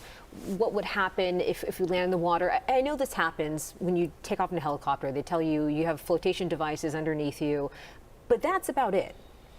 I mean, there should be a proper safety briefing. That's really required. When I take a flight with passengers, even my family that's heard me give the briefing over and over again, I still give the briefing. So you have an idea of what to do if something happens and I can't help you. So a safety briefing is really a requirement. And I'm sure these professional companies, helicopter companies, as in, you get a safety briefing on an airliner. What to do. I'm sure they gave them some type of a safety briefing, but does that briefing cover something like this? I mean, the briefing may be to show you how to unbuckle your seatbelt, to show you how to open the door if you have to get out. But that's assuming that you've landed somewhere safely. And upright. And upright, exactly. Now, they're not going to, there's no way they could brief them on an inverted impact into the water and have them respond. It's just impossible, really, to have them do it. But with these flight companies operating daily, hundreds of them, I'm not sure, but there's quite a bit. I mean, you're over water. Manhattan's surrounded by water. Is this not something that they should talk about?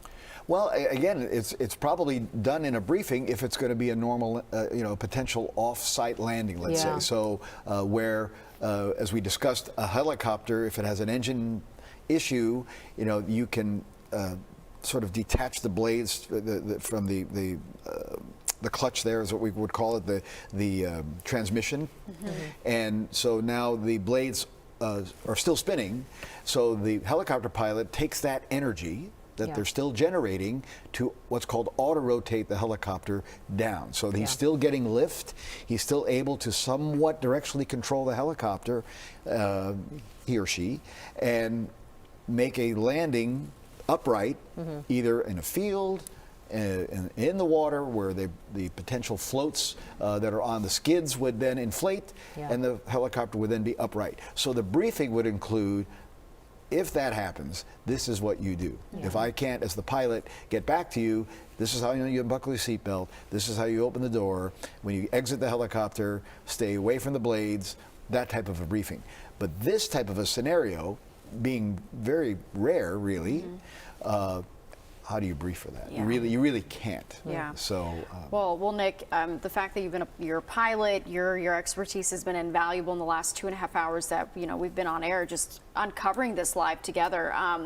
We want to go to Meredith now, who is live out in New Jersey. And Meredith, you have some new video of the debris that people are now finding at this crash site. That's right. There's a bunch of debris that is along this walkway here, which is looking out over the crash site. Again, take a look at this video that we just took moments ago. But you guys mentioned safety manuals and, you know, the briefing that they give people when they get on an aircraft or a helicopter. Well, there was actually safety manuals floating in the water that I saw myself as part of the debris. We saw 2 seats, brown leather seats, floating in the river, along this walking area. A lot of people who have come to look at, you know, the helicopter, which is still submerged in the water behind me, have seen the debris floating in the water. We saw a water bottle floating with the rest of the debris, which again you would assume came from inside the helicopter. I saw what appeared to be a bag floating, which again, likely somebody's personal belongings. And there's also a bit of an oil slick in the water, which you would think came from this helicopter as well. But again, the police and authorities haven't really retrieved any of the floating debris from this area yet, and people are just really taken aback by all of this and taking it in as they come and survey the scene. Yeah, Meredith, I'm sure we're going to be seeing a lot of that debris ending up there as they're still trying to clean up this scene, a tragic scene. We're going to turn things over to Dan Rice. We talk to Dan a couple times a week up in the chopper in Sky Fox HD. Dan, you do this for a living. How is this landing for you right now as you're seeing this unfold? This is tough to watch. You know, for what we do for a living, anything's a possibility, and you're prepared for it. You know, you heard about the safety briefings and everything else. I know 25, 30 years ago, somewhere in that range, I went up to Groton, Connecticut and did a water egress training to prepare me for the unlikely event we ended up in the water. When you look at that chopper upside down in the water, those yellow bags out of those gray bags, those are what we call the floats. And they're there in case of an emergency landing in the water. But what you'll notice in those bags, with the way those floats are, they're not deployed. The pilot did not even have enough time to deploy the floats. The video out there, it's scary to see that, because when you see the one video from the piers where you see the chopper coming down upside down, the very first thing I see is the main rotor system is missing and the tail boom is missing. Without any rotors on the aircraft, the pilot has zero control of the situation. Everybody's along for the ride. That's scary to watch. Yeah. That style helicopter, that is the helicopter we fly. I was just about to say that. So the Bell 206 is what you're flying too? Correct. It's a Bell 206 Long Ranger 4, L4 they call it. Two big rotors on top, 2 little rotors on the back, single engine aircraft. It seats 7 people in it. For us, it's configured differently, but that's what it can fit. Dan, we're hearing from a couple pilots who are saying they don't trust helicopters. They'd rather be in a fixed-wing aircraft. You do this every day. Can you explain why that fear is present for a lot of pilots?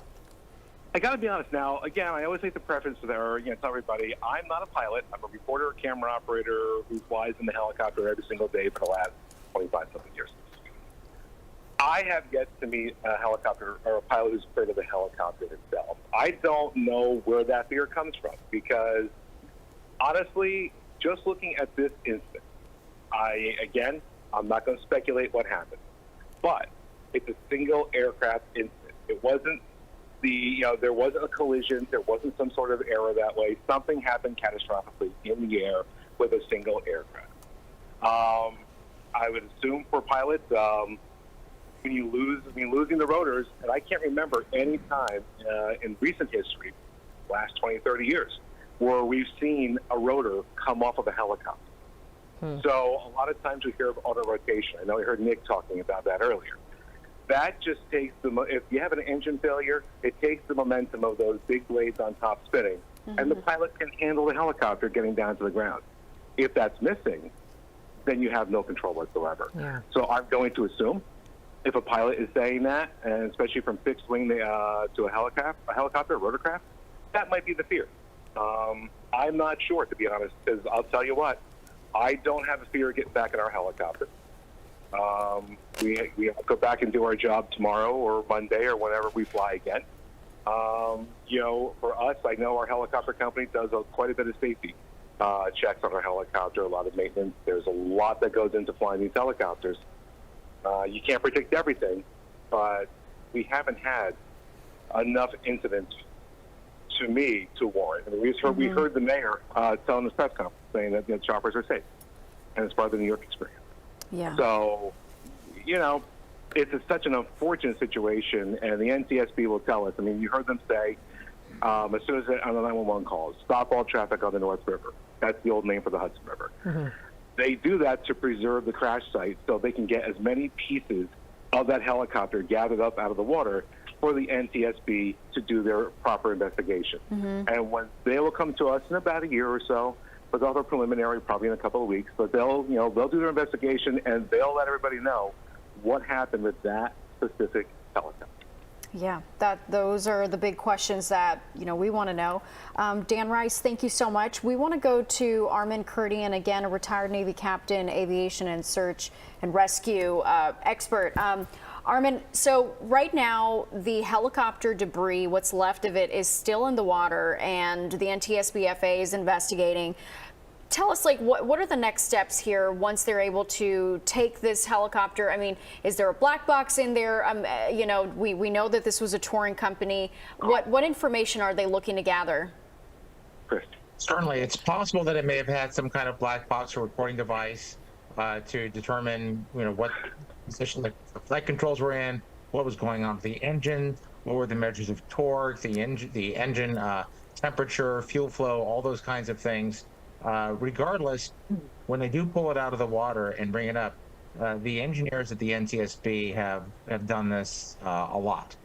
They have looked at accidents, all kinds of shapes and sizes, and you'd be shocked and amazed as how good they are at reconstructing an aircraft once it's actually impacted. In this case, there was no explosion, there was no fire, and considering they're going to recover the rotor in the helicopter, or other probably debris around the main body of the helicopter, the main fuselage. So it's very likely that they'll have at least 90% of the vehicles put back together, and I do believe that they'll have the critical parts and the critical components to actually look at. And then they have methods of looking at the shaft and the metal from a metallurgical standpoint. They'll use X-rays to look at the stresses in the shaft. They'll use X-rays to determine, stresses in the airframe of the body to know how it hit. They will be able to also determine and distinguish between what happened on impact and what might have happened actually airborne at that time. And then I really believe that they'll have a pretty decent idea of what happened within the first 2 or 3 days of looking at the vehicle. Okay.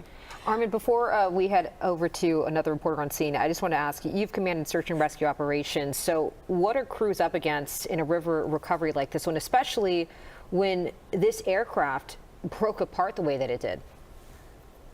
You've got the current to deal with. You've got the temperature of the water to deal with. You've got visibility in the water to deal with. You've got the ambient wind airborne to deal with as well. You've got daylight, so that's a positive thing. And considering that the aircraft is the helicopter right there on the surface of the water, daylight and visibility shouldn't be a problem. When you had the accident in Reagan National, it was night, and those, a lot of that sunk to the bottom. So visibility was a major issue. Time and temperature of the water is also a problem. All right, Armin, thank you very much. We want to go to our reporter, Linda Schmidt, out there live. Linda, I have a question for you regarding just public perception. I mean, paint a picture, just what people are thinking. I mean, plane crashes, we had the one that happened in D.C. You've reported on all of this. Just kind of what goes through your mind? Well, whenever you're covering these types of things, certainly it's scary for the general public. I mean, it's scary for me as a human being and as a news reporter covering this kind of stuff, because so many of these accidents come out of nowhere, and they're like, for example, some of the experts talking earlier today, and even the helicopter pilot that you guys were just talking to, to them, this is kind of a one-off type of situation, because there have not been many helicopter crashes in our area like this. And this is something that obviously, the wind out here, went catastrophically wrong with this aircraft. But helicopters, when you compare them, like Nick Gregory was talking about, when you're talking about an airplane versus a helicopter, an airplane is much safer and not as fragile as a helicopter is. But as far as the investigation goes, you know, the NTSB and the FAA, they are going to be conducting investigations. And then, of course, preliminarily, they will have results of these investigations probably within about 3 to 6 months, because that's what normally happens, and then they release a report. And then as far as a final report, that will most likely come in about a year. That's what historically has happened, whether it's a helicopter crash or a plane. But as far as the response out here, this was a massive emergency response. You had the FDNY out here. They were out here with divers and boats. You had the NYPD as well with divers, aviation, harbor, the scuba team, as I was just talking about. You had the Coast Guard that was out here, as well as Port Authority. And from the news conference that was conducted about, I guess, 40 minutes ago at this point, where the mayor was there, the fire commissioner was there, and the police commissioner. The police commissioner saying that NYPD divers recovered 4 of the bodies from the water, and divers with the FDNY recovered 2 of those bodies. And that this, again, was a family from Spain, and they were visiting here, and they were on one of these tour helicopters taking out a beautiful ride along the Hudson River, and they had left south of where I am right now. I'm at the 34th Street Pier, south of where we are now.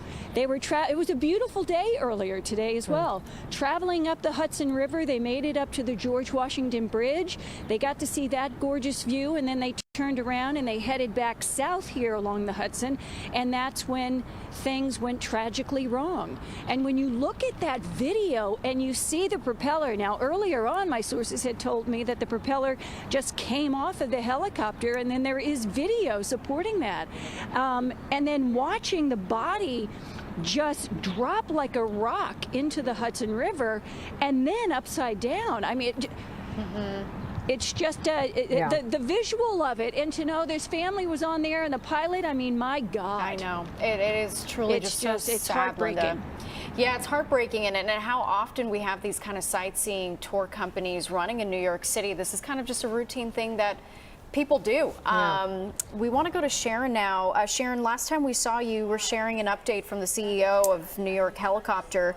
Do you have any other updates? Yeah, just to remind you of what he had to say, just devastated. He said he's a father and a grandfather and has never seen anything like that in his 30 years in the helicopter business. Now, we also heard from the police commissioner, from the mayor, and I should say we heard from one of the first responders telling us that they did everything they could to try to save these lives, but as you can see from the video, and the helicopter landing out of control into the Hudson River upside down, there's very little chance for survival, unfortunately. Let's hear from Mayor Adams. He spoke within the last hour. 3 adults and 3 children were on board a Bell 206 helicopter that had left from the downtown Skyport just about 3 p.m. The pilot and a family visiting from Spain, what our preliminary information has at this time. Members of the FDNY and NYPD harbor units arrived at the scene, and divers from both agencies entered the water. At this time, all 6 victims have been removed from the water, and sadly, all 6 victims have been pronounced deceased. And we now know, as Linda and we've all been reporting to you for the last couple of hours, this is a family of tourists from Spain. We don't have their identities because the next of kin is still being notified. And if you're wondering what happens next, it's the FAA and NTSB that will take over this investigation, try to figure out what it appears happened is that the propeller came apart from the helicopter, of course, not allowing for the pilot to have any control of the aircraft. So that's the very latest here from the newsroom, and we'll be following it for you.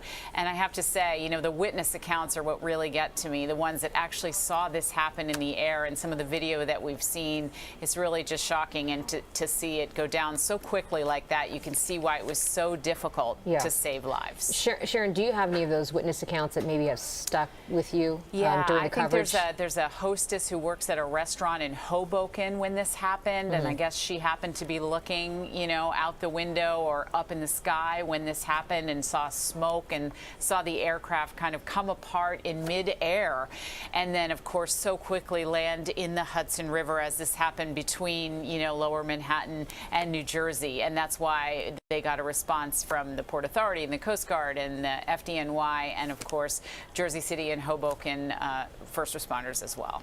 Yeah. Well, we appreciate you breaking it down for us and giving us information on the tour company. We're going to turn things over to Dan Rice, who is in the same helicopter almost every single day for his job. He's not flying them, but he's in there reporting on what he sees and what's happening across our 5 boroughs. Dan, you know, as we said, you're in helicopters all the time. So when you heard that this one broke apart midair, what went through your mind? It put a pit in my stomach, to be honest. You know, we are prepared for emergencies in the air. It's not uncommon. You know, I would be lying if I said I didn't have some sort of incident in my career. Nothing terrible. The pilots know what to do with the aircraft to put it down. But that's because they know, you know, the aircraft is intact. To see that 2 major components that keep the aircraft in the air came off the aircraft, that's scary. You know, that is the guy who's flying the helicopter now has no control. And that honestly, it was scary to hear that. It just put a bit in my stomach when I saw the videos. You know something, because you're part of the aviation community here in the city, so I know when this happens, there's probably some kind of group chat going on about this, a conversation about what has happened. What is that conversation like among the pilots and crews after something like this devastating happens? There's a lot of discussion. First off, what's really nice about this community, whether it's the other stations' pilots, the other tour, we have a tour company here on the field where we fly out of. Everybody talks to each other. They check on each other to make sure everybody is, one, mentally coping with it as best as they can. Everybody is that. It's scary to see one of your colleagues have an incident like that and the people that were on board. And a lot of times it just sparks a safety conversation. You know, is there something we can do better? Is there something we should look out for? And the NTSB report is going to be the most crucial thing for all these pilots, is making sure that they know what happened, and if it's something that they have to worry about, they'll be on it. They'll change. You know, it was back 2009, I believe it was, when we had that incident with a tour helicopter and an airplane over the Hudson River. It changed the way everybody flies on the Hudson River. The FAA changed the layers where different aircraft can be. And that is the one that comes out of an incident like this. Yeah. Well, Dan Rice, we really appreciate your you being on the air with us. Thank you so much. Of course, a lot of unanswered questions tonight as we continue to follow this breaking news. We're going to have a lot more coverage coming up at 10 o'clock. Tragic day on the Hudson River today. 6 people dead in a helicopter crash. And stay with us. 10 o'clock news. We will have a lot more information. Thank you for joining us.